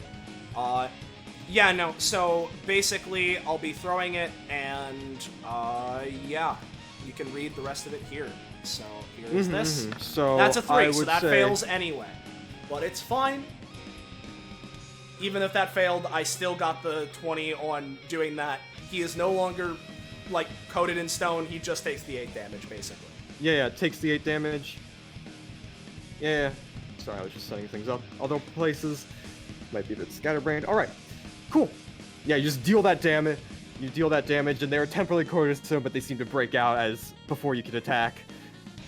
But you won't let that soil your victory. You were pretty fucking awesome there, so, you know. Yeah, no, there you go. Yeah. And then Charon just takes a second to regain their composure. They consider calling upon Ziri, but then look and see Dusk Eleonora. Oh, yes, my apologies. I should allow you to get some more in. I shall end my action chain here, and you may have my anytime, Eleonora. And Charon ends his turn. Yeah. The ensue. Now now this is a real fun one. Let's go for passive configuration as they sort of look at Charon and sort of seem to like attune to reality, seemingly ignoring some things. And these creatures kind of difficulty terrain, right? Roche? He is muted currently. Roche? Yes. Roche? Okay. Difficulty terrain? As they step forward, if this works right, they seem to step on the craters as if there was like normal ground on it. Yep, that's how it's gonna work like that. I'll just say that's how many costs as they sort of just walk forward right towards you. Yeah, just seemingly completely going over that stuff. But it did spend some stamina for that, because that's just the thing you had to set up for, so, you know. And now, it's going to be using, Planting Spot as it jumps in the air and just drives its shovel into you. Let's see if that works. That works! It deals, 5 damage and knocks you prone. And because it rolled above a 10, it's going to deal, it's going to go into its next attack. The simple shovel. Nothing too much. 5 damage. Just 5 damage. Just drives the shovel into you. And yeah. Ouch. Seems to be doing pretty well for itself. That's gonna be see its you turn. are going to be a nuisance. Just sort of looks at you. Duskella.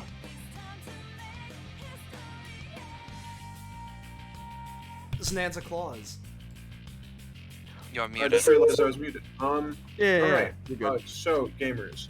Are any of you willing to lend me a half a main and half a movement? Oh, yeah, sure. Go for it. Okay. Alrighty, with those, I can go 1, 2, 3, 4, 5. And from there, I'm going to use both mains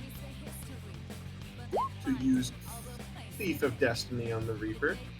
I shall roll before I explain what I want to do.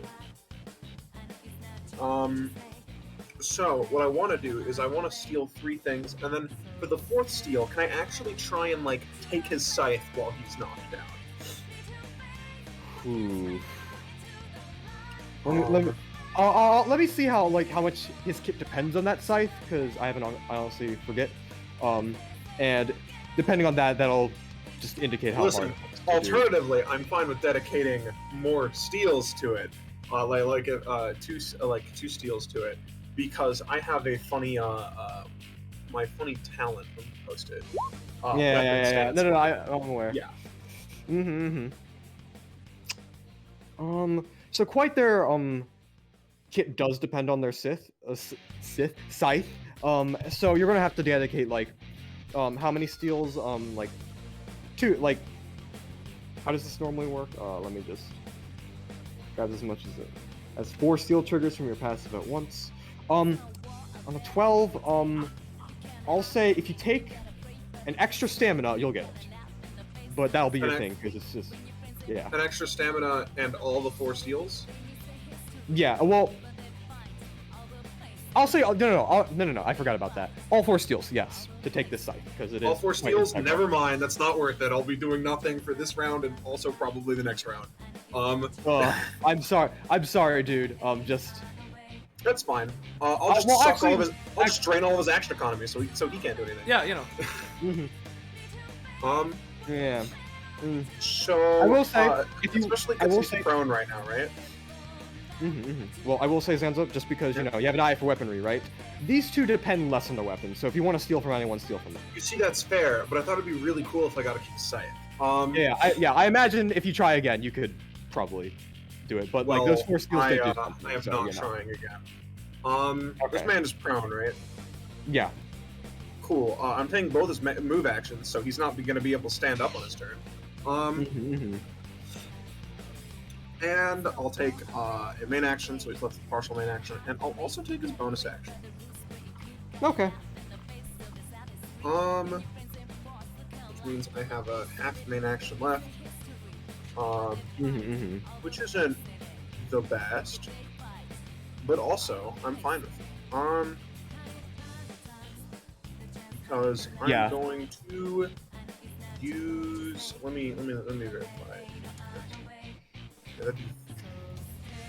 Yeah. Normally, I'd be in much kinder, but you sure would be taking away like all 3 of their normal abilities if you did that. That is that is valid. So I wanted to at least penalize it for. That is 100% valid. In that case, I'm going to do a half main action hurricane spin. So basically, because it's half, it's only doing half its effect, so only 1 damage. So, but I basically spin, deal 1, step, spin, deal 1, step, spin, deal 1, step, and then spin, deal 1. Okay, so 2 to each. That's fun. It should actually be 3 to the Reaper. Okay, 3. That's fine. Actually, no, it's 3 to both of them. Okay, 3 to both. Yeah, that's fun. And because of that, that's also 3 hits, so I get 3 steel triggers. Yeah. Cool. I'm going to be stealing half of this man's main action, since again they only have 1 each, so I can't steal more than that. I'll also be stealing both of this man's movement actions, so he also can't get up. Okay. And I'll take this man's anytime. And I don't believe he has anything else, so Yeah. Now what? Yeah. You take their. Can you take actions that like they technically could have but don't? Once per combat. Okay. Yeah. Because I'm just gonna admit it. Only one with the nighttime is this guy, so Yeah. So yeah, you take his anytime action, but not like he was using it anyway, so all good. Yeah. So after thoroughly robbing these 2 people, yeah, that's your turn. So as we hit the Mine Gardener's turn, hey guys, I just need to ask you, have you ever heard of the South China Sea territorial dispute? No. Okay, so let me just what you have? Yeah. Okay, well for everyone else, so basically, there's land territories, but there's also like water territories. Get the fuck to the back, you fucker. There's water territories too. So there's Vietnam, China, Philippines, Brunei, and Malaysia. They all have like a crisscross claiming of the same territory, especially this fuckscape in the middle. So they're all disputing over that. Yeah, I'm noticing what appears to be a single city or city-state that just has its own Yeah. Well, that's bar into the ocean. that's Brunei. It's a country, but a small one. So you know. Oh, So that's okay. yeah, that's the South China Sea territorial dispute. Five countries all claiming the same area. Why is that important? Well, the Mine Gardener is going to use its action to claim. Did you take its main action at all, Zanza? I took half of it, so this is half effectiveness. Okay, half effectiveness. So it might turn from 5 to 3, but I'm going to use its thing to affect 5 people with the same action. I see. Much like the South China Sea. Or whatever it's called. I think it has different names depending on who you ask. I don't want to... I mean, Lamau, it doesn't really matter, does it? Because if you go down to 3, you can just affect us, like... Well, we'll see, we'll see. I'm going to use Language of Flowers as, you hear the words... Attack, Eleonora. There we go. As, Did you take its... You took its move actions, right, Zanza? Oh yeah. So, well, Hello. that doesn't seem to come into effect, as the Mine Gardener just seems to lurch forward and attack you with its shears. Take, What's it using for that? Hello. Take 4 damage. Ah, damn it. Hello. They're back. Hello. So, here comes attack 1. We'll say it's from the one from the right. 'cause I did Wait, it first. no, What? that Weren't was these the on Mine Reaper? Gardener. Oh, it's the Mind Gardener. Never mind. No, I'm a dumbass. Yeah, fuck you. I'm a go dumbass. No. Wait, It's So alright. why- Sorry. why has it lost its actions? Because it's commanding itself to attack you. Similar to like Melodrama. Oh, I see. Yeah, yeah. Alright. Yeah, Does yeah, that yeah. make the use use partial main action by extension? Like, is it like because it's half effectiveness, the actions you get from it are half effectiveness? Yeah, I'd say so. So I was going to say, like, since it's a 9 and also partial main effect actions, like 3 to 4. I'll just say like 3 right now. All right, I'll take 3. Yeah. And Roko and the Sensory Reaper. Well, no, not the Sensory Reaper. No, you should attack the Sensory Reaper. No. I think I'm good. You know what I'll do instead? Roko, you come forward and attack with a basic attack, and so does this funny little man. Which basic attack? Would it just be my base? Would it be I'll say for fairness, especially since it's a half, I'll say your base. well, if instead of, anything, like, that's Bringer. actually worse for her. So you know what? Alrighty. So yeah. So seeing these 2 attacks come in, Well, Dusk yeah, also roll Eleanor. for Yeah, I know. Yeah. Also, I'm just letting Santa Yeah. talk. Just go ahead and roll it while I'm saying this. Dusk Eleanor is going to use once again Jumping Tiger, Or I guess it wouldn't be an and advantage, so he couldn't swallow it. and basically do a thing where they're gonna grab you by the shoulders, and then do like a handstand and flip over here. If I roll really high, I would love to push you in the way of the attacks, but mostly I'm just using it to deal 2 damage. Yeah. Well, we'll see how it goes. Nope. You jump, but like there's too many directions. Attacks coming in from too many directions. I'm gonna say just. So how much damage am I Including- taking from this? I'm gonna say with how much damage do the snakes deal? 5. 5. Yay, I'm at 1. Woo! Well. All right, if you're just gonna do all that, I was just.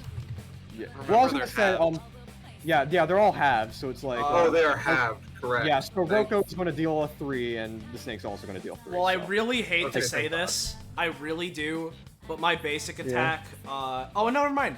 I didn't roll a 16 plus, so it doesn't inflict the petrify. You're lucky. Though I'm not sure if the Serpentine soldiers would inflict petrify on the unit they're not affixed to. I don't know. I You can assume ask they Kaios. would. We could, I'll ask. How much do they inflict? They inflict 1d4 plus 1. Should roll that then, and then have it. yeah, just in case. Yeah, sure. And if not, So but as 2. as that's going on, So I take 1. yeah, take 1. Yeah, not a big fan of you doing that to me, huh? So normally I would go for the Sensory Reaper, but that really pissed her off. Yeah. Let's see here. I have a half main action. I could go for Bringer and also hit the Sensory Reaper and set myself up for the future. That could be good. Do I have any petrifying? do I have any fucking den hazard zones I want to put up? You know what? I may as well just like let's lock more people in place. Why not? So I'll spend 3 stamina. Put 1. I'll say. You could put it directly over the 3x3 of my Door to Leviathan Lamau. I mean, I was thinking it. So you know what? Sure. So I'll spend 3 to put 1 there, and you know what? Honestly, that's all I'm gonna do right now. So I'm gonna spend 3. Do that. And then I think, as much as I want to go for Bringer because it could hit both of them, and I don't know how much stamina the Sensory Reaper has, but they have 12 Petrify, and that's not good. I'm gonna beat up the fucker that forced me to attack someone. So I'm gonna use Stone Cold, and I'll spend like, why not? Because I have a half action, I need everything I can get. I'll spend like a solid 6 stamina on this, sure. Okay, And just gonna try and knock the guy upwards. I don't know, maybe he'll scrape against the meteor and take a little bit more too. It's less a meteor and more of like a stone pedestal. The actual Don't move meteor. him too far. Move him like here. Okay, well, Yeah, you know, well, if that is the case, actually, then let me No, I'm still gonna do that, right? But what I'll do is, because this inflicts knockback, I'll try and send him into the ground, like, I'll go for like an overhead punch, try and send him skidding into the ground across this difficult terrain as well, so he doesn't get sent as far. But I still want to spend 6 stamina to deal big damage. Because you're pissed. You don't like exactly. So here people we go. reaching your mind and shit. So that failed, but that's okay because even if I fail the roll, I managed to get my stone coating up, which means that on my future turns, I can use Stone Cold as a bonus action for 2 stamina to use it with the power I put into it with this stamina cost, which means it'll only be more effective later. So exactly, nice, and in response, it's just going to use slash dash. So like as you're like dodging, like as you're like trying to hit it, it's just going to like quickly like it's not going to dash through like it says in the text, but it's going to just stab in and affect you. He's trying to hit me. Shears, yeah. There we go. Okay, this deals 4. Is it? I'm gonna say it deals 4. Yeah. Yeah, no, because it's stabbing with its shears. They're pretty big. Do I want to do something about this? Because if I fail that, that just puts me into a worse position. If I do that, no, I'm just gonna take it. Yeah. There we go.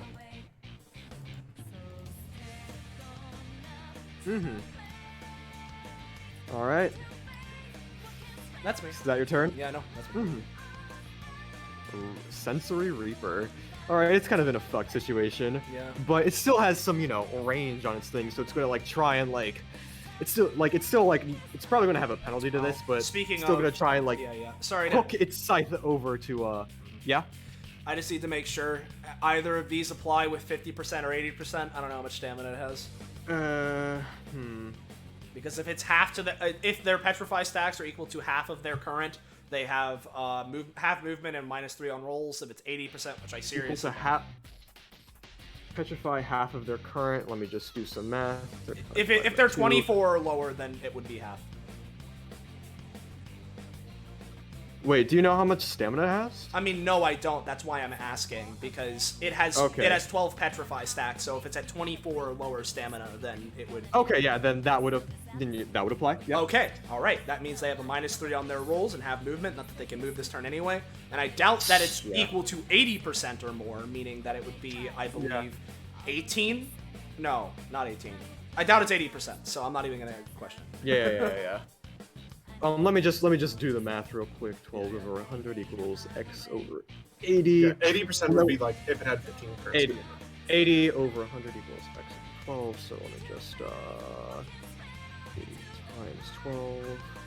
Not it would be 7. So 70. Yeah. So okay.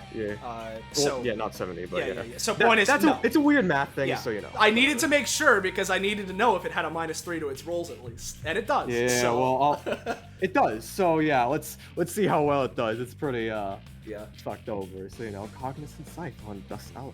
Let's see how this goes. Uh-oh. -3. Yep. Nah. You feel like this thing would normally hit, but with everything that's going on and the fact that it's like, you know, stiffening up, it's like you crippled it. Like it's just, you know, it swings and you just lean to the side and it just hits the thing and it just pulls its thing back. It can't do anything else on its turn, so that'll be it. Charon. So Charon. Oh wait, hold on. Sorry. I just realized it didn't attack the snakes. Hold on. Sorry. Oh no. I just realized. Fuck. They have enough movement to get here. So like, let's just like, you know, hold on. Let's see. It'd be 2d20. This will be right snake. So that's a 19. And then this will be second snake.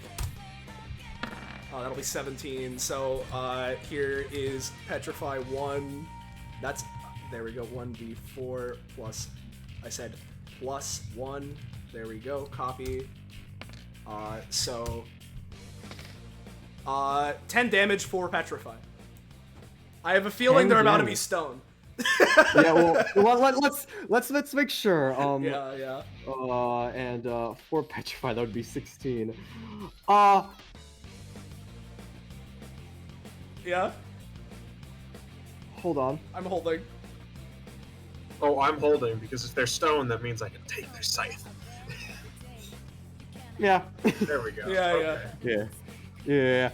It's weird. Like this thing's made of energy, but you still somehow just consolidate that all into just sort of yeah, just a rocky form and stuff. Yeah. Let me do a darker tint. But yeah, that's that. You fucked them over thoroughly. I focus fired him, so. Yeah, that's kind of what Roko does. I kind of just like slap chopped him, and it was like, bye. You all did. You should feel bad. Yeah. Yes. Yeah. Oh, I don't. Not even a little. Okay. So Charon, laying on the ground, looks up at this fucking thing and is like, okay, that's fine. Spends 1 stamina and 1 sanity, puts a rift there. I'm not. Takes a bit of time to form, but yes. Huh? It takes a bit of time to form, but yeah. Yeah.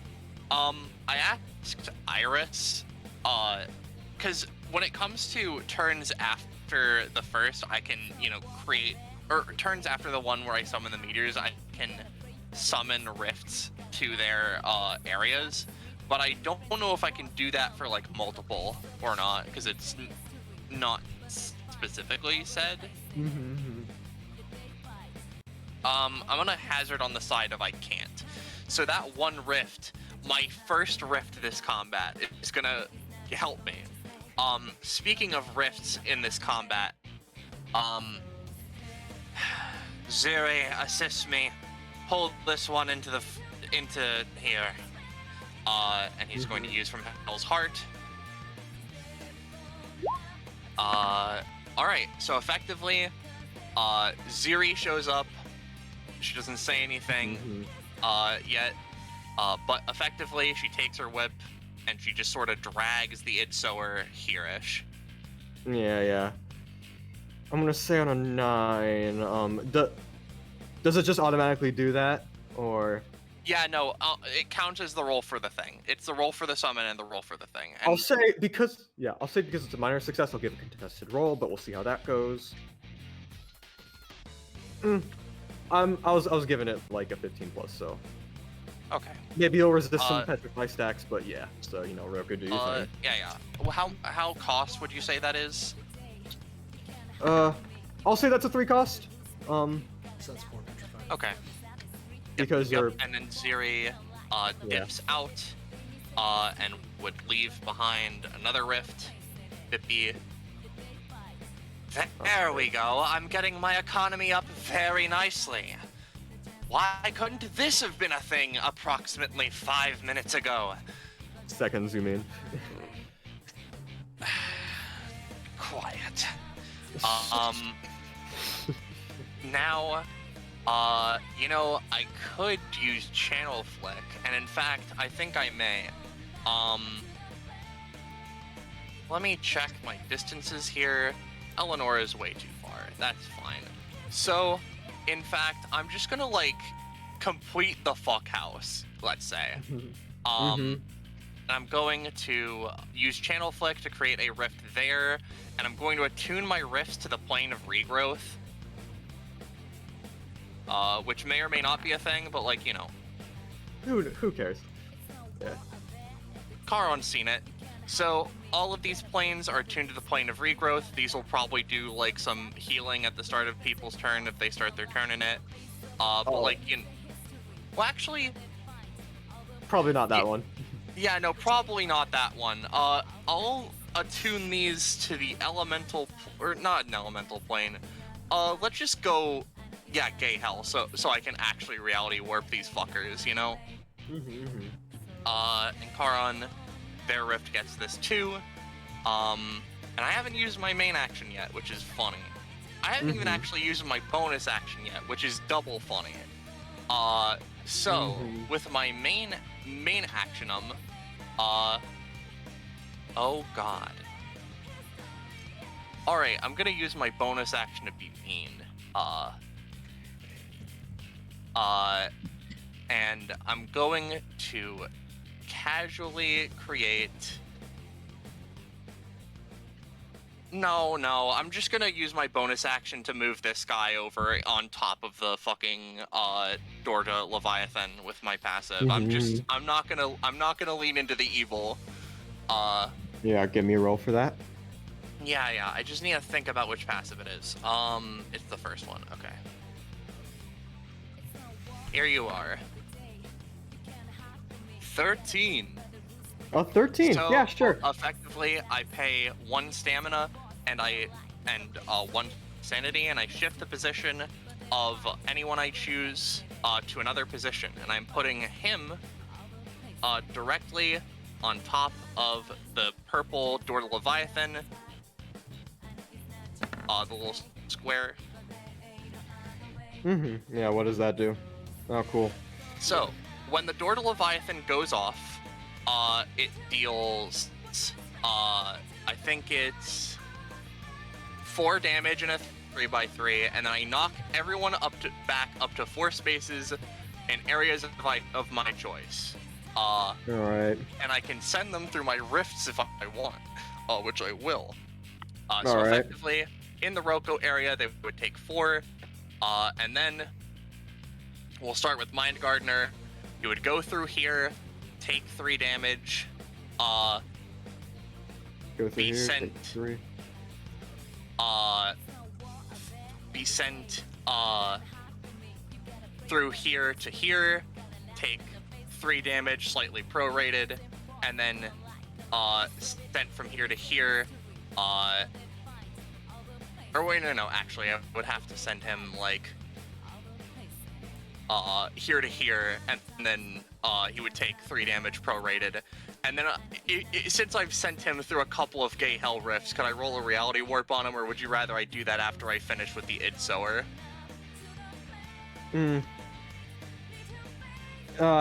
Do it now. Just that we can handle that real quick, but the effects will probably come up later, so. Alright. Uh-oh. Okay, that's fun. Yeah, That's we'll see how slightly that bad. goes. Yeah. So, where are they now?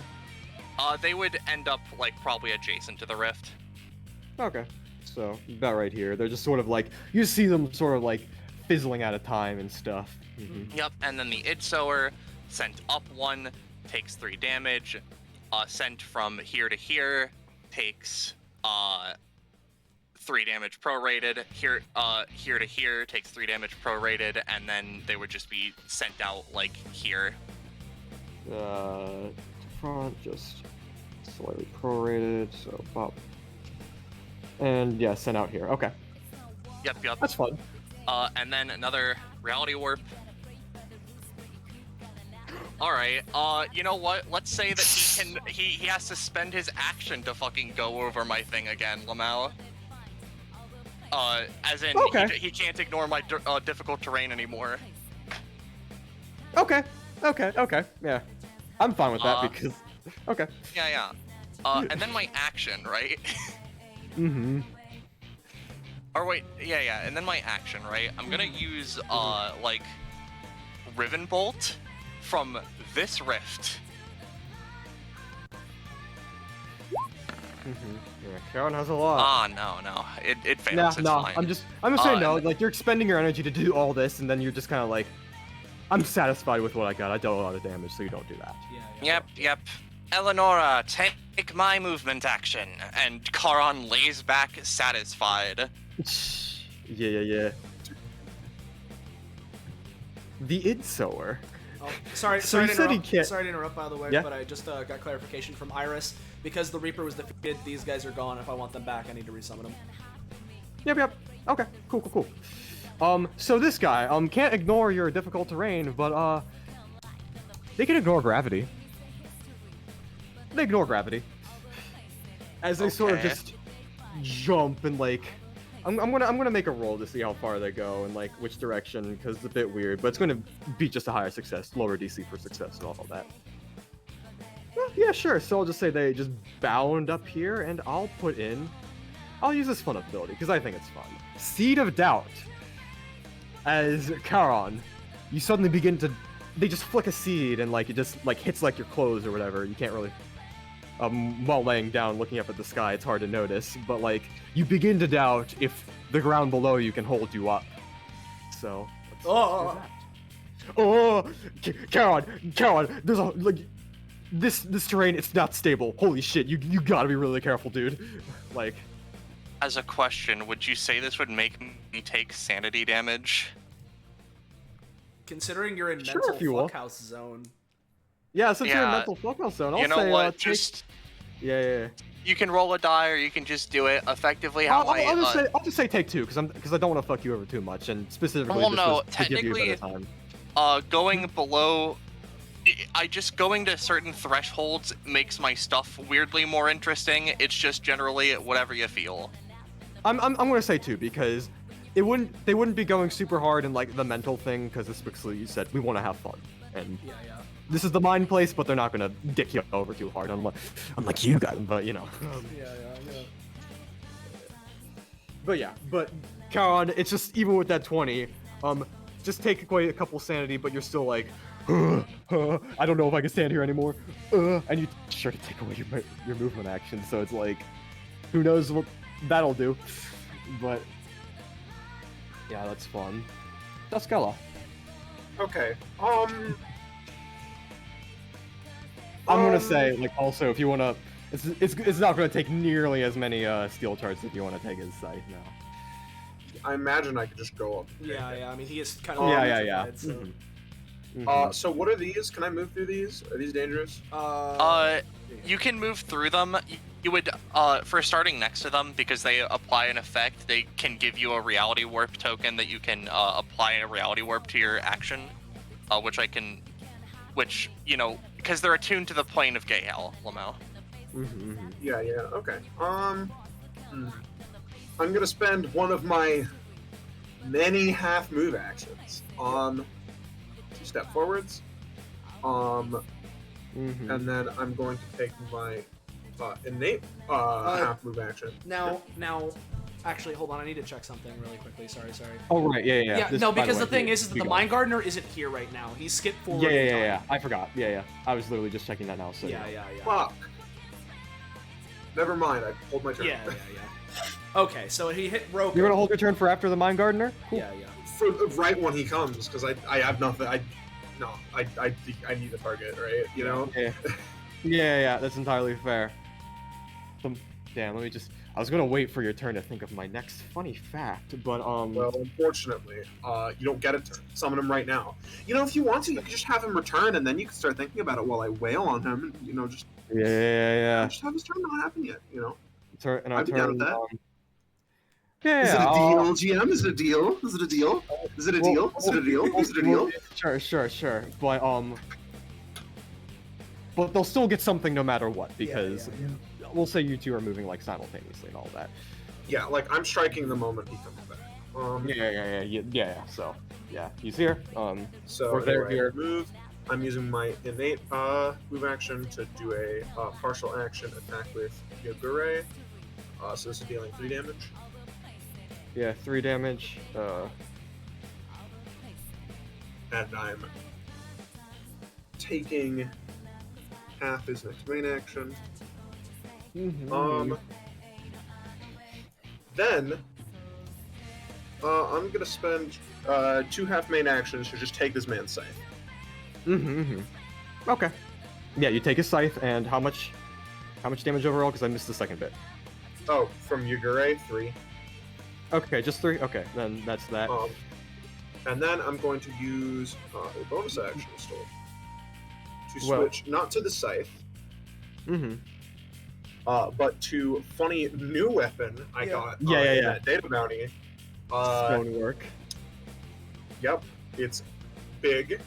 But note that when I switch into or out of Yugure, I can use a partial main action as if it were a full main action to attack with it, which circumvents its bottom issue. So I'm going to spend a partial main action to just do a full attack with this thing. Where is it? There it is. Okay, 15 damage, but let's do a funny clash because we're doing this at the same time, you know? And go ahead and try. Yeah, so, let's do the funny fact. So a bit of video game history for you all. For the Mega Man games, from games 2 to, I think 8, the Robot Masters, or the bosses of the game, were not decided by, the people in charge. They were all decided by contests. And, as it was like a local Japanese game, the only people who ever really got a chance to like make their own Robot Masters for the games were, people living in Japan, except for two people during Mega Man 6. Nightman was made by someone in Canada, and Windman was made by someone in China. Yep.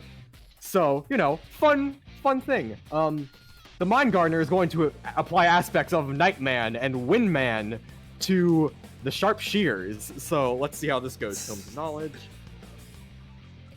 That's always a fun fact I like to. Yeah, I mean, it's fun. Yeah. So that's a 12. Yeah, that's a success. I'll say it'll be like. It is halved effectiveness. Halved effectiveness, but with the. Well, this is a bonus action. Oh, never mind. Yep. Yeah. So this might improve this halved main action. So, as they thrust the shears forward, it's sort of like Nightman's weapon from that game, right? Yeah, it's like a flail. It's like a flail. Yeah, it's like it's a flail, but they like sort of morphs into a flail, and like a burst of wind like bursts out from it, and all those things are going to attack you. I'll say, even though it's halved, I'll say deal 4. And I'll say it like knocks you back. You already stole a thing, but it knocks you back a space.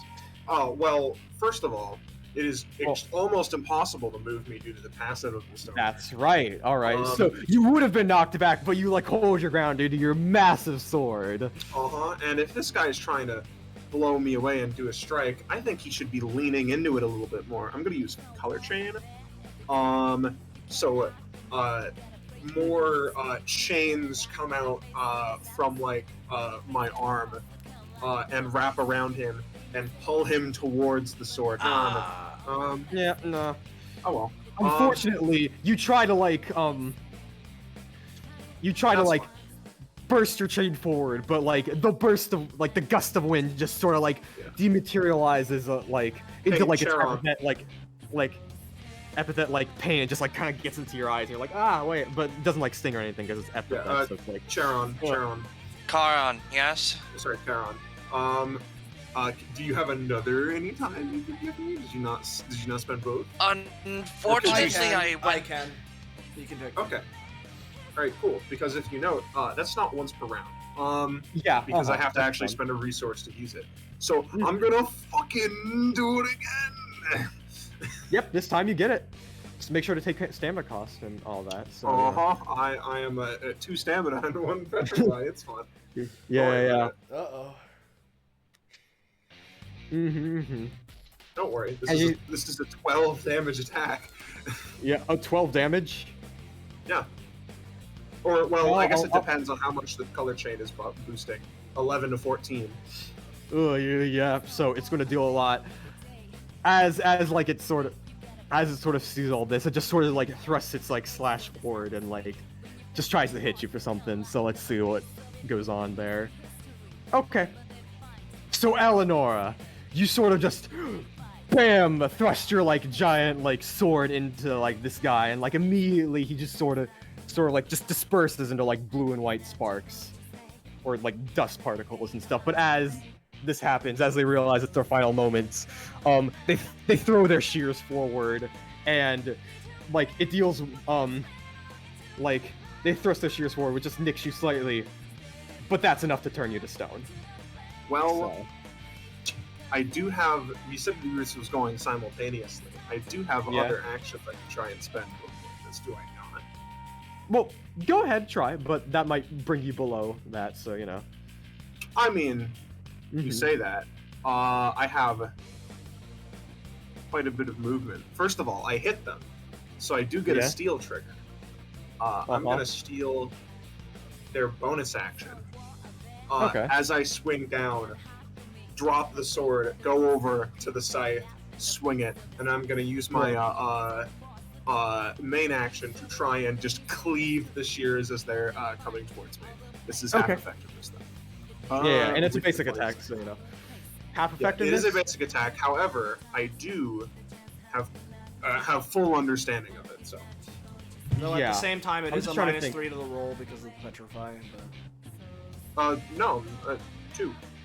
Yeah, and it's 50% of your. Oh, 50% at 50%. Okay. Yeah. Yeah. So it's 2. You're at 2. I'm trying to think because it's an 18. So the 1 damage was already sort of a extreme proliferation. You know what? You're still in a big risk area, but for now, with all the resources you've poured into this, you survive unscathed. Cool. But you have that one all my juice gamers. I'm exactly. Out of economy. Yeah. That's my turn. So I have a couple of clarifying questions as it passes to my turn. Yes. For Zanza, because I didn't use my anytime at any point during that last round. Would it be refreshed now, or would I not have it on this turn? It would have taken that previous usage. If Okay, you still so had it. yeah, I still had it. Basically, if you don't have it to spend now, it takes your next turn. Okay, so I have it now. And then second question. Considering it is now actively lowering Ella's effectiveness, Roka would probably be able to tell that her epithet's kind of fucking her over. And just like, must have been when that asshole forced me to attack you. Hey Kakapo, what kind of action economy would you require me using to get rid of the Petrify stack on Dusk Ella? Do you have bonus actions? I have one I can use now because of my fucking Stone Cold thing. To be honest, if it's a bonus, if you sacrifice that, you can get rid of the petrify. Can I use my main action for that even? Sure. Yeah. Cool. All right. And then if that is the case, you just like yeah, it's like a small amount because it's only 1 petrify stack, but you're still like, let me just get rid of this as you sort of just like wipe, like just touch her briefly, and then it's just boop, all stone gone. So you know. All right. And then, what I'm gonna do is, hey Karan, I'll set you up. And basically, there's a bit of a non-conventional use for it, right? Because typically it's a dodge, right? But what I'm gonna do is I'm gonna go 1, 2, 3, 4, basically as close as I can get. I'm not gonna set up any more areas just because of how I'm doing this. Basically go here, and I'm gonna use my anytime, right? Create a statue of myself, sort of like holding myself up, and I'm just gonna jump off of it. I can move up to 4 spaces. I'm just gonna jump off the fucker, using the momentum as it is created as well to potentially boost myself, try and get myself above the ensuer, and then use my bonus action Stone Cold and slam him into the ground. So here is the roll for the anytime. Cool. And then here is the roll as I fly above him and I go to slam him down.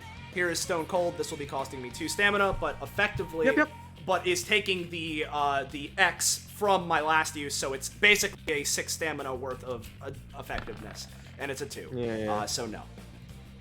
Okay, you try, but it's just like, again, this fucker is a bit slippery, as it's sort of just like just sort of like ignores its like function in reality as you sort of just fall to the side a bit off your mark. Yeah. Okay. Well then, if I fall off to the side, I'll go like here-ish, or no here-ish. Yeah. And That's me. Karen. Yeah, okay, so, Charon, immediately, is gonna use From Hell's Heart and be like, Zuri, could you be a deer and hold me up a little bit? Being fucking mortally terrified of the ground. Yeah. Oh, no. Oh, what? It's a 5. Yeah, it failed. Yeah, again, Cyprus might not be paying attention. Zuri is having a little bit of trouble getting through, so... Complete, like, panic mode. So they're attached to the statue, or... They wouldn't be attached to anything because my statuette silencer was used to create a statue of myself, which was on the ground. It's in the air, and I used it as like a boosty. I'll in fact draw it because it would still... Why is it thin suddenly? It would still be there, but this is a statue of Roko just holding her hands up. Oh yeah, and I'll note my weird reality warp token in case I want to use it. Charon is going to like effectively use their move action to stand up, and they are going to very cautiously like, oh god, what would Charon do here? They're gonna like basically try and can you put me to front? Okay, yeah. Let me just give you a moment.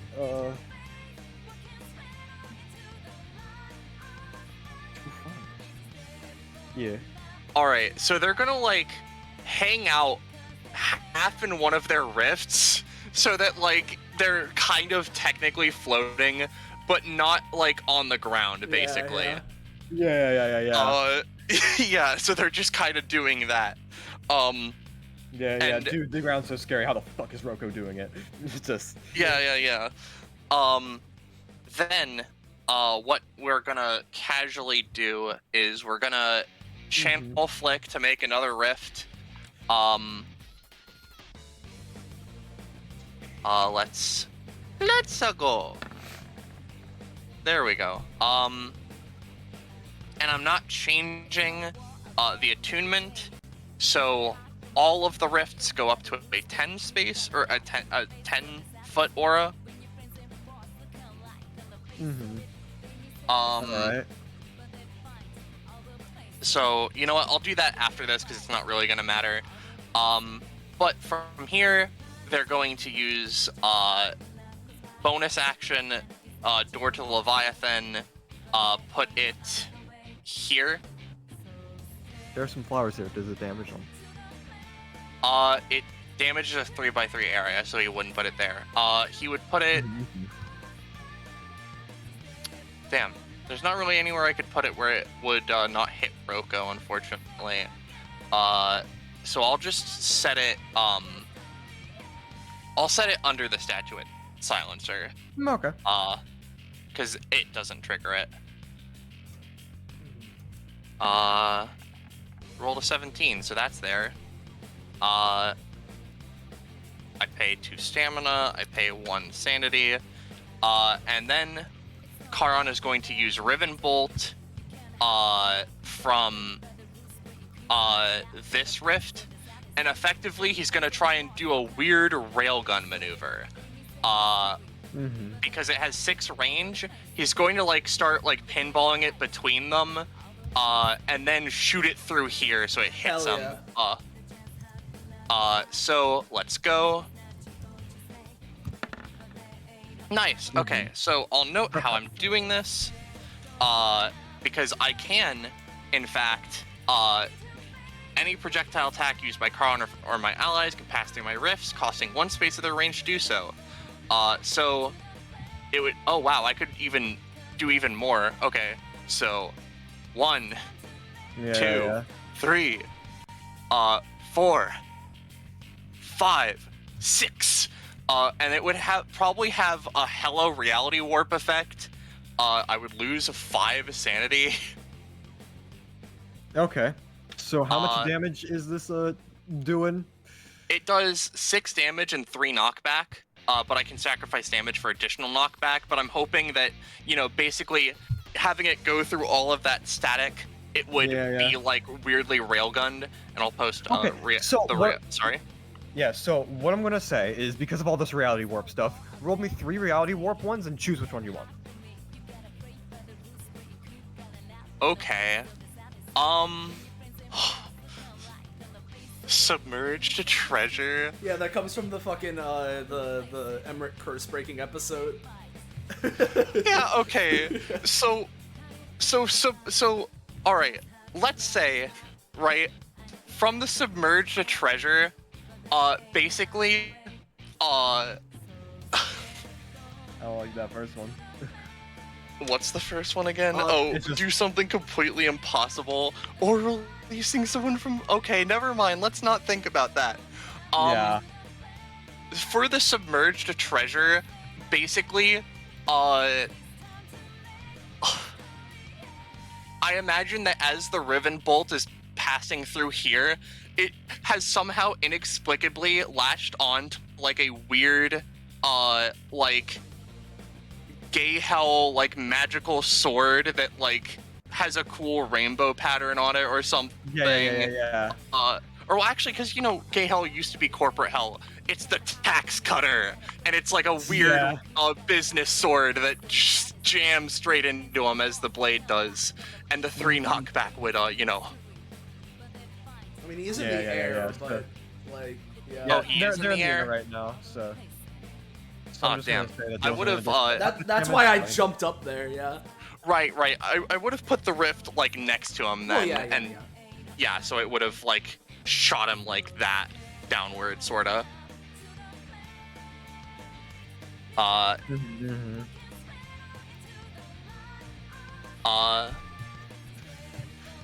And if you would take the 3 knockback, well, where are you knocking me to? Is it like just through the things, or is it diagonally down, basically into the statuette silencer and the door Leviathan?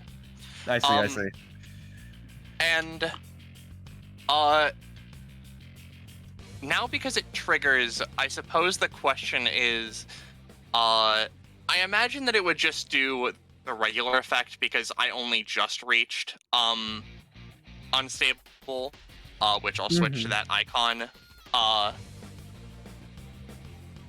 But effectively, this would do, again, 4 damage and 4 knockback in this 3x3, which unfortunately would friendly fire Roko, but I'm just gonna, send her next to Karan. He, however, attached to the statue, so maybe the knockback is gonna be a little bit lessened. No. Just Duke, I will say, sorry to interrupt, but it is important because he is touching the statue. A part of the thing, which is he gets stuck to it. Well, not only does he get stuck to it, but he's touching it on a turn. I mean, it doesn't even matter because the upgrade makes it. But basically, I imagine because he's getting knocked back into the statue, right? He takes some damage for colliding with it. Which, if that happens, let me grab the exact sentence and copy paste it. If an enemy makes contact with a statue after the turn is created, they gain petrify stacks equal to however much damage they took with a minimum of 1. Yep. With the knockback, Karan would just, like... I'll spend the reality warp token on this to see what happens, Lamau. They shrink, but they're still attached to the statue, so I'm just gonna put them through the fucking ringer again and then send them out, and Karan's just gonna be like, go flying. Yeah, give me a roll for that. Because the knockback, he's just sent through them, but Yeah, because it's the knockback from Door of the Leviathan, which is sending him through the chain of rifts. Yeah, so just bam, bam, bam, bam. Yep. To be honest, with that, I'm gonna give him a roll to see if he... Damn, I'm gonna say he's at, that much. Yep, and do keep in mind but as well. Still pretty rough. Yep, keep it. You dealt a lot of damage to him, my guy. Yep. Keep it in mind, he does get at least one petrify, but yeah. Yeah. Wait a minute. One petrify. At least one, yes. I think he'd be at 80% then. Ah, well then, in which case, I'm going to petrify both of his arms. Cool. So, yeah. And then, if possible, Charon would just like reach through and grab the tax cutter from the ensuer and just look at it, because weird artifacts are his forte and end his turn. It's so we're going to try to ignore petrification. Let's see. This guy rolls really well. It's not going to be still going to have the -3, but I'm going to ignore just the 80% thing for now, just because that's how that works. Yep, so. that's fair. Yeah, just gets up, and because petrification is ignored, they're also kind of just temporarily unstuck from the statue as this sort of approach. Okay. And then just as like a sort of memento mori, understanding the fight's going to soon end, a simple shovel. Damn, Charon, you're used to this guy's tricks. You dodge. Yeah, Charon ducks back into their rift a little bit like a turtle. That does fall off. Hey, Azanzo, you're here. Yeah. You're up. It's your turn. Okay. You can take my movement action as well. The full thing. I don't need it. That is valid. I unfortunately don't have any main action. You could take a half from me. I'll take a half from you. I will warn you. At 2 stamina, there's only so much I can do. I'm aware. That's why I'm giving you a half as opposed to a full. That's valid. 1, 2, 3. That's one move. 1, 2, 3. That's another move. I am close enough because I'm wielding the scythe, which is a 5 damage 2 ranged weapon. So I'm going to attack with that.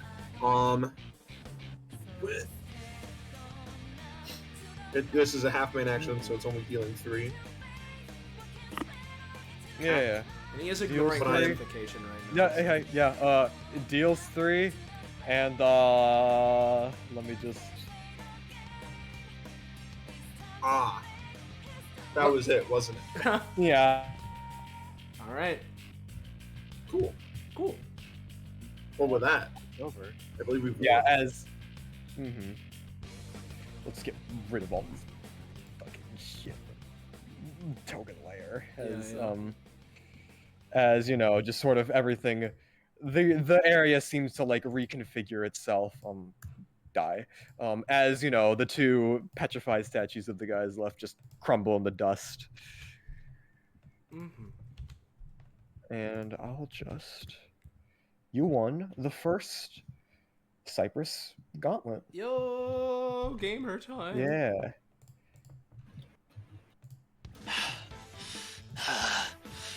Hey, calm down, man. It's over. We're done. Yeah, I'll note like the sort of static texture around Charon is a little more like apparent than normal, and there are like not like pictured in this icon, but like in the last icon, you know, the funny weird elder god tentacles and the extra eyes are a thing, as they're just kind of like hanging out in the weird rift. Yeah. Question: does Charon have epithet aura to him? No, they're a Mundi. Oh, okay. Eleanor is just going to assume you have some kind of mutation or something. It's okay. It's all right, man. I have no idea how you're standing on the ground like that. It's going to pause. What do you mean? It's the ground. Reaches into clothes, rips out seed. I see, that scoundrel. I don't feel bad for sending him through all of those rifts then. Well, You points at Eleonora. that was Found pretty this. good. Huh? Yes. Charon is gonna like hand Dusk Eleonora the weird business sword Lamau.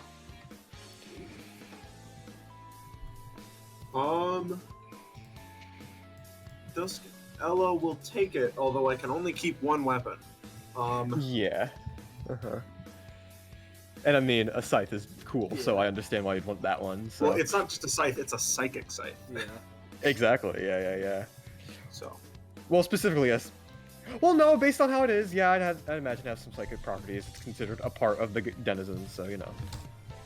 A scythe. A Scythe. Yeah, but yeah, choose your rewards. They're not going to be too big. I don't want these to be like too big stat proliferations, but you know. Well, I guess because this will influence. Do we gain any comp with each other inherently? Yeah. I'm gonna say 2 inherently because you know you've been hanging out. Alright, then Roko, we're at 3. Yo.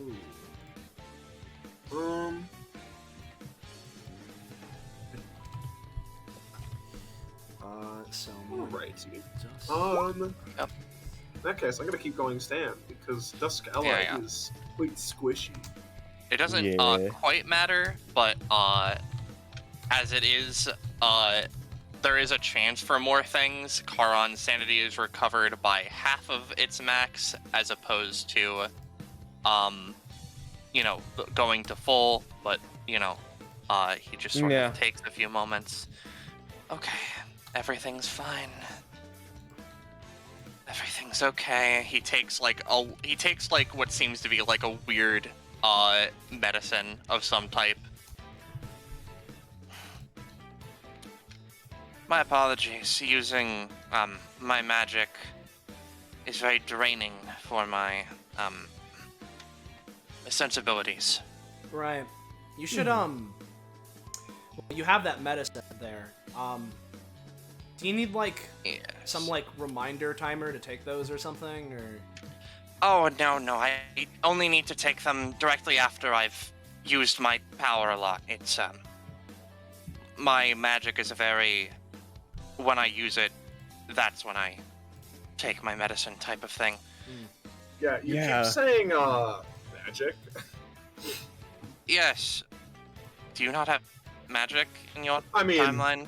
People say they have magic. I don't believe in that stuff. Out of character, there is magic in there. She just doesn't. I see. Well, yes, to be clear, I learned my trade from a book that I most likely should not have been reading as a kid. Accidentally dimension hopped a couple of times, learned how to control it, found out that my brain was basically frying itself comprehending it, so I made medicine, etc., etc., met my girlfriend, so on and so forth. Now, are we going to like just show the rewards you get here, prof upgrades, or are we fine with just moving on? I mean, I'll tell you right now, I don't get anything. I just asked Iris, so. Yeah. I ask Iris now. I completely forgot that was a thing, Lamau. Yeah.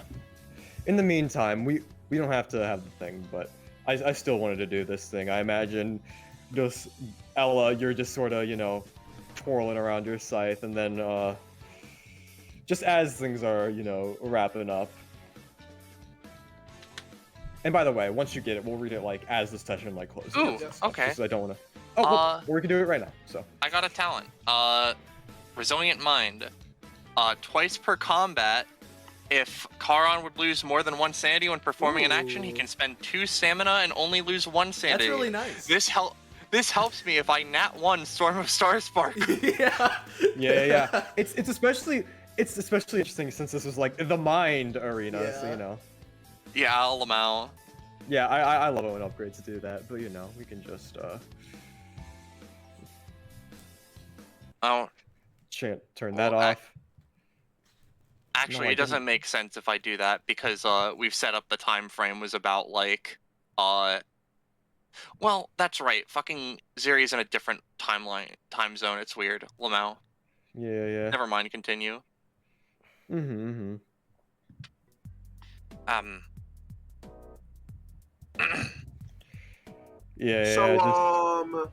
can I ask, what exactly was this supposed to teach me? It wasn't necessarily meant to teach you anything other than how the world generally looks, what the type of people you may find here will be, and introduce you via a scenario that you would be used to, since I imagine you were a combative, focused person. So there's, like, glowing skeleton men and stuff? They're people's epithets can make them.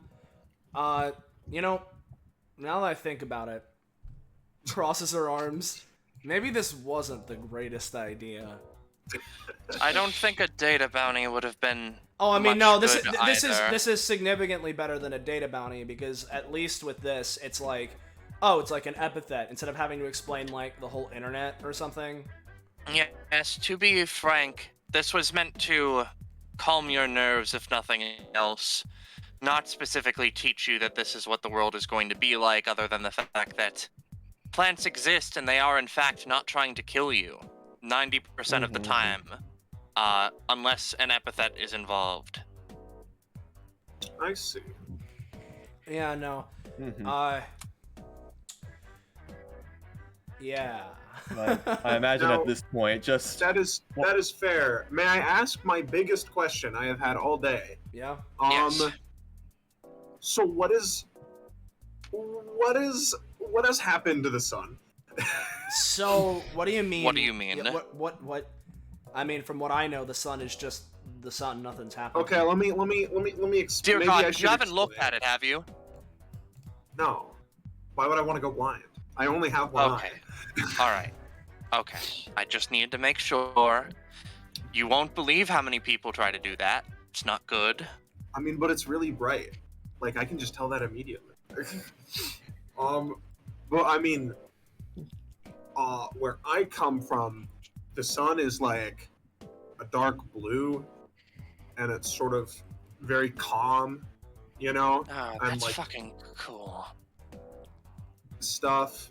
I mean, it is kind of cool, I guess, but I mean, I don't know if it's just like superstition or whatever, but you know, people are like, ooh, don't go out when the sun is at its peak, you know? That's the time for spooky stuff. Well, our sun is yellow, and it has just been that way. I suppose I could go into the life cycle of stars, but I don't think you need to hear that. I don't think they usually come in blue either, actually. I mean, they do come in blue. It's just they can come in blue. They don't come in dark blue. Yeah, not like dark yeah, blue. Not like they can be blue. It's just that ours is like, you know, the color it is, and it's like usually they're like bright because they're giving off light. Oh no, mine's not. The sun's darker than the rest of the sky. How do you How do you get like warmth and light then? She like, I don't know. It's just. Where do you get light and warmth from? The sun. The sun. Well, I mean, I don't know. I never really thought about it. It just kind of happened. So wait, as a quick question, fire in your world, it's still yellow, right? Unless it's really hot and then it's blue or white or something. I mean, yeah. Only fire I've seen is like red and stuff. Okay. That's why when I first got here, I thought like someone like blew up the sun or something, and like the world was ending. No, the sun is made of fire. That's just weird. That's how all stars are. Every one of them. Sure about that? Well, I guess it's not Yes. every single one of them across everything. I mean, okay, all right. Yeah. Now, unless you guys want to keep talking on this subject, I imagine just Yeah. a bolt of like blue lightning streaks across the sky and then just lands, bam, square here, and behind him, Heyo. behind them, I should greetings. say, are just, you know, the three people you fought, just sort of like Oh, the manifesting from the gardeners. dust. Well done! You've passed the first challenge that I've ever ran. If you exclude the episodes, of course. But, you know, still pretty good. Pardon Yeah. me. It's no problem. Aron is just going to snap their fingers, create a rift there, plane of regrowth. Yeah. yeah, you do that. I'm just gonna say it succeeds no matter what the roll. I didn't even see it, but you know. Yeah, it's 12. Like, yeah, you do that, and then all 3 gardeners just give you a thumbs up. No, I just do want to just give a forewarning. I apologize for the mind manipulation. I know people don't really like that, but, let me tell you, they were holding back, but No, that's just how it'd be. It's fine. It's just like, I mean, listen, hey, if you're gonna pull out that kind of a dirty move, then I'll just punch you right back. At least I'll try. No, that's the spirit. Yeah. Yeah, this place is originally meant just to be a nice place to grow vegetables while also being intruder-proof. So, you know, I think it does a good job at that. Sort of... Yes. Yeah, just sort of, you know, looks back at the Sensory Reaper, scytheless, and looks back at Dusk. Ella, I imagine, twirling around her brand new scythe. Yeah, yeah, like... she's getting used to wielding it with one arm, which you guys realize she's been wielding a lot of two-handed weapons with one arm. It takes a lot of like dexterity and like full body movement to do that. Do you plan on keeping that? Yeah, why? She looks at you like... Oh, nothing. It's just my, you know, normally really hard to do that, but, you know, just sort of snaps fingers, and then you feel like less of a tether of their epithet on the scythe, and simultaneously, you feel some expenditure of the energy as the Sensory Reaper gets a new scythe. Alright, everything's good. Jeez, that's a handy power. I mean, yeah. What, Listen, as long as I'm in my yes. spaces, I'm pretty strong, so you know. Yeah. Anything else you need to know about before I send you back, or is that going to be all from us today? Well, since we're done... yeah, no, you go. I was gonna say, not particularly, other than, may I ask, what is your epithet, and what cost have you paid for such power? Just sort of, you know, thinks of it. Well, it's quite rude to ask the first thing, and you know... I don't mind it, like, a few guesses, but I'm not just gonna outright say it. Yeah, no, usually, like, you know, looks over to Dusk Eleonora. It's not like the biggest deal, right? But usually it's kind of considered, like, somewhat rude, because, like, there's, like, some level of power you gain from your epithet being ambiguous. Once it's... Yeah, and it's just... Yeah. Yeah. And it's like a part of your body, too, so it's like, just me saying, hey, how big is, like... Yeah, like, just... Yeah, I mean, I can see... There's a caution where I come from, too. It's mostly, you don't want someone to know your weakness if you don't know them really well. But I was just assuming, since looks at you up and down, I think you could probably crush me. I just assumed there wasn't really a risk of that. Oh, yeah. Oh, no, yeah, you got that right. But, you know, if you do want to ask me about my powers, basically, I have like 36 of these worlds stored in my epithet, and I can overlay them with the material plane anytime I want. If that gives you an idea for what my epithet does, feel free to go ahead and guess. But only one each, of course. Is it plane? No. That's a word I hear a lot now. No. And Roche, you can't guess because you already fucking know it. So... Yeah, Charon in character is like... looks at them up and down, thinks about their power. I would make a guess, but I get the distinct idea I'm right. I will let the epithet users... I'll defer to the epithet users. She, like, puts her arms behind her head and rests her head on It's them. not mandatory, it's just, you know. Yeah, no, I'm just trying to see if I can come up with anything. Because, like, it's definitely not just spaces. That would be too easy. It would have been guessed by now. Yeah, no, that was already guessed.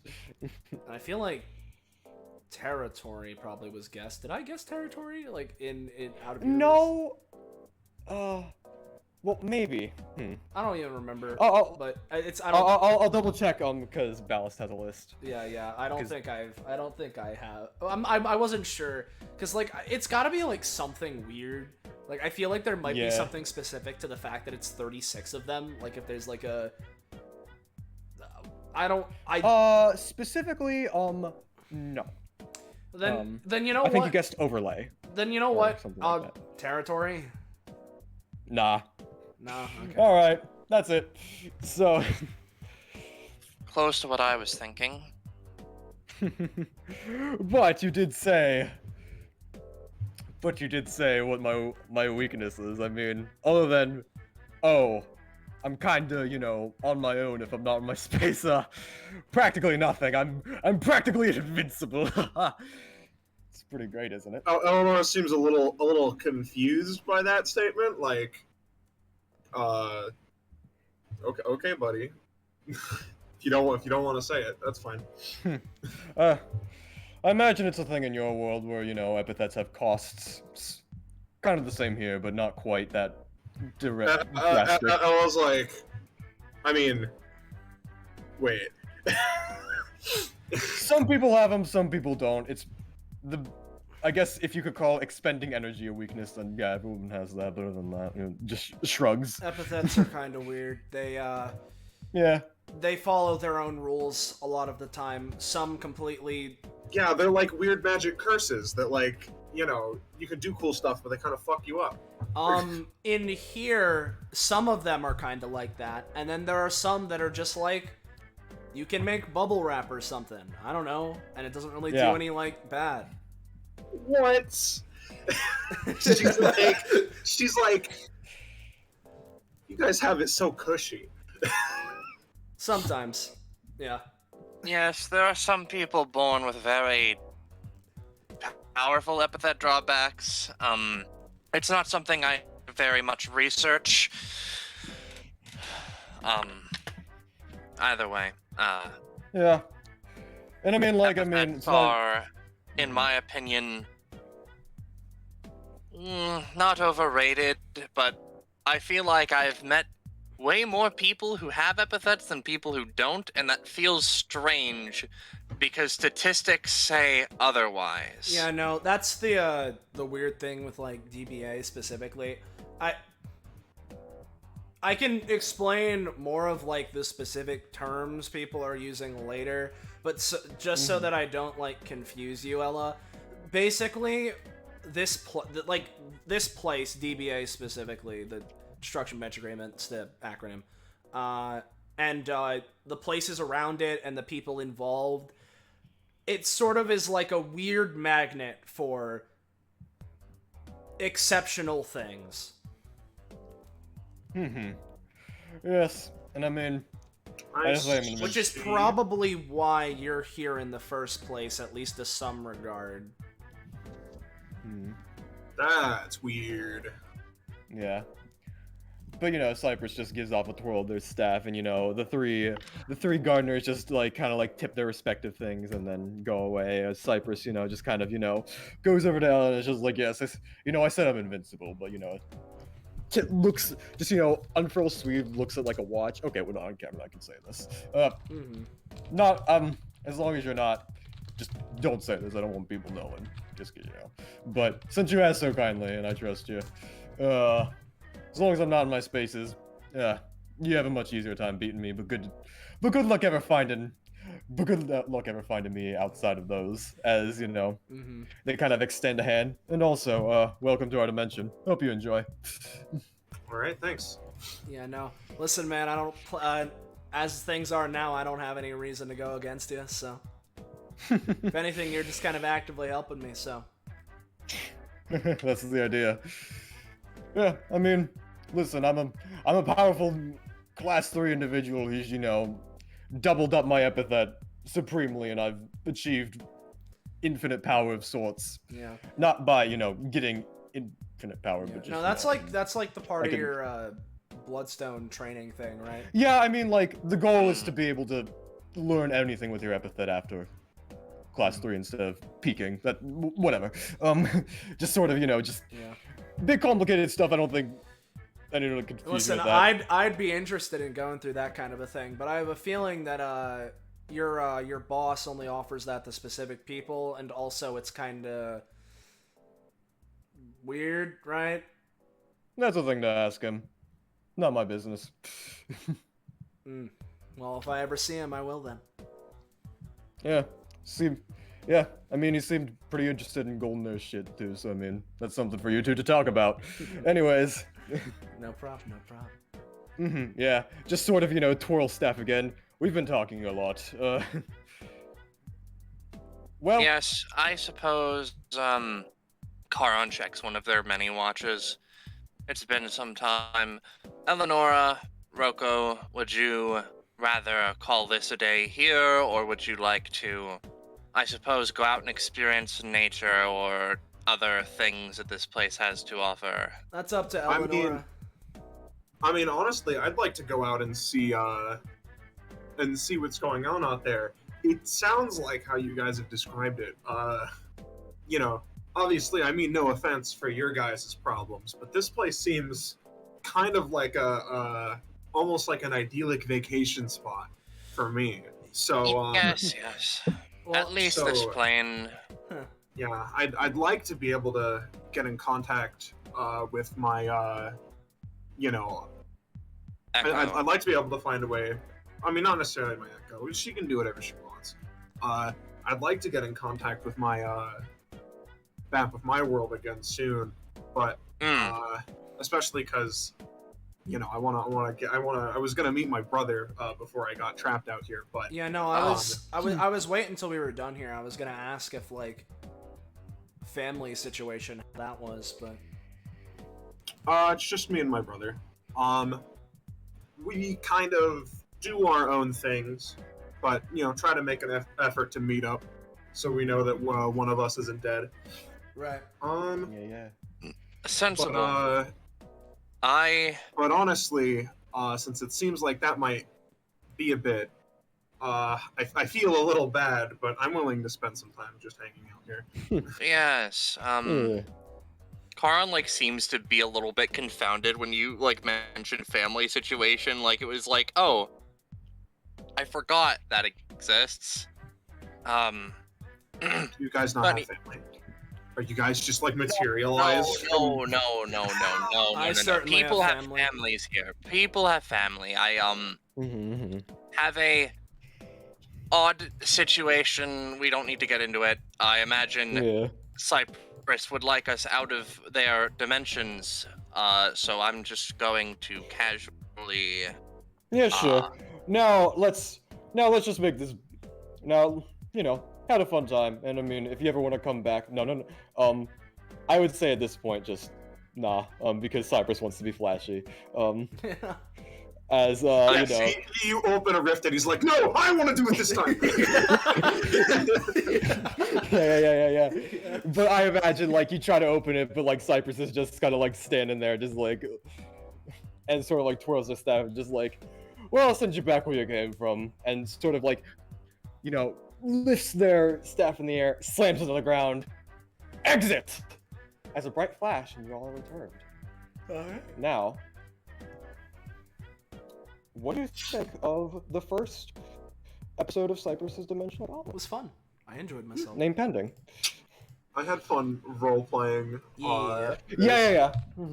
This definitely went a lot longer than I expected, but obviously because, we're trying to figure out Eleanor's stuff, which is completely Yeah. fine. I mean, honestly, I like having the time to just breathe. Exactly. Because in any other scenario, it's go. Also, there's a million people. Yeah, exactly. Yeah. Well, hey, glad I could facilitate a scenario where we're able to do this. I'll just where are my tracks? I'll just go back to my theme. This isn't my stuff, so there we go. Yeah, so I think we do have some fan art. We do. Come on, baby. Yep. So let me grab the piece of fan art from placeholder. It's Dusk Ella shaking the shit out of Charon. It'll be on screen in a moment. if it'll copy correctly. There we go. It'll be in like 5, maybe 3 seconds. There we go. Yeah. There he is. Yeah. Yeah. Shake, shake, shake. Yeah. So, thank you very much, placeholder. Yeah. Fun as always. Of course, if you're new around here, you enjoyed yourself, and you want to know when, where, how, why, you can catch up with more of the things we're doing here on this Twitch channel. You should join our funny Discord server. Fine dining, yow! There's the link, click it, go there, join it, join the funny server. Thank you all very much for watching. As always, couldn't do this without you. It's always a great time. And of course, thank you to my fellow players, and big thank you to Kakapo for running this shindig in the first place.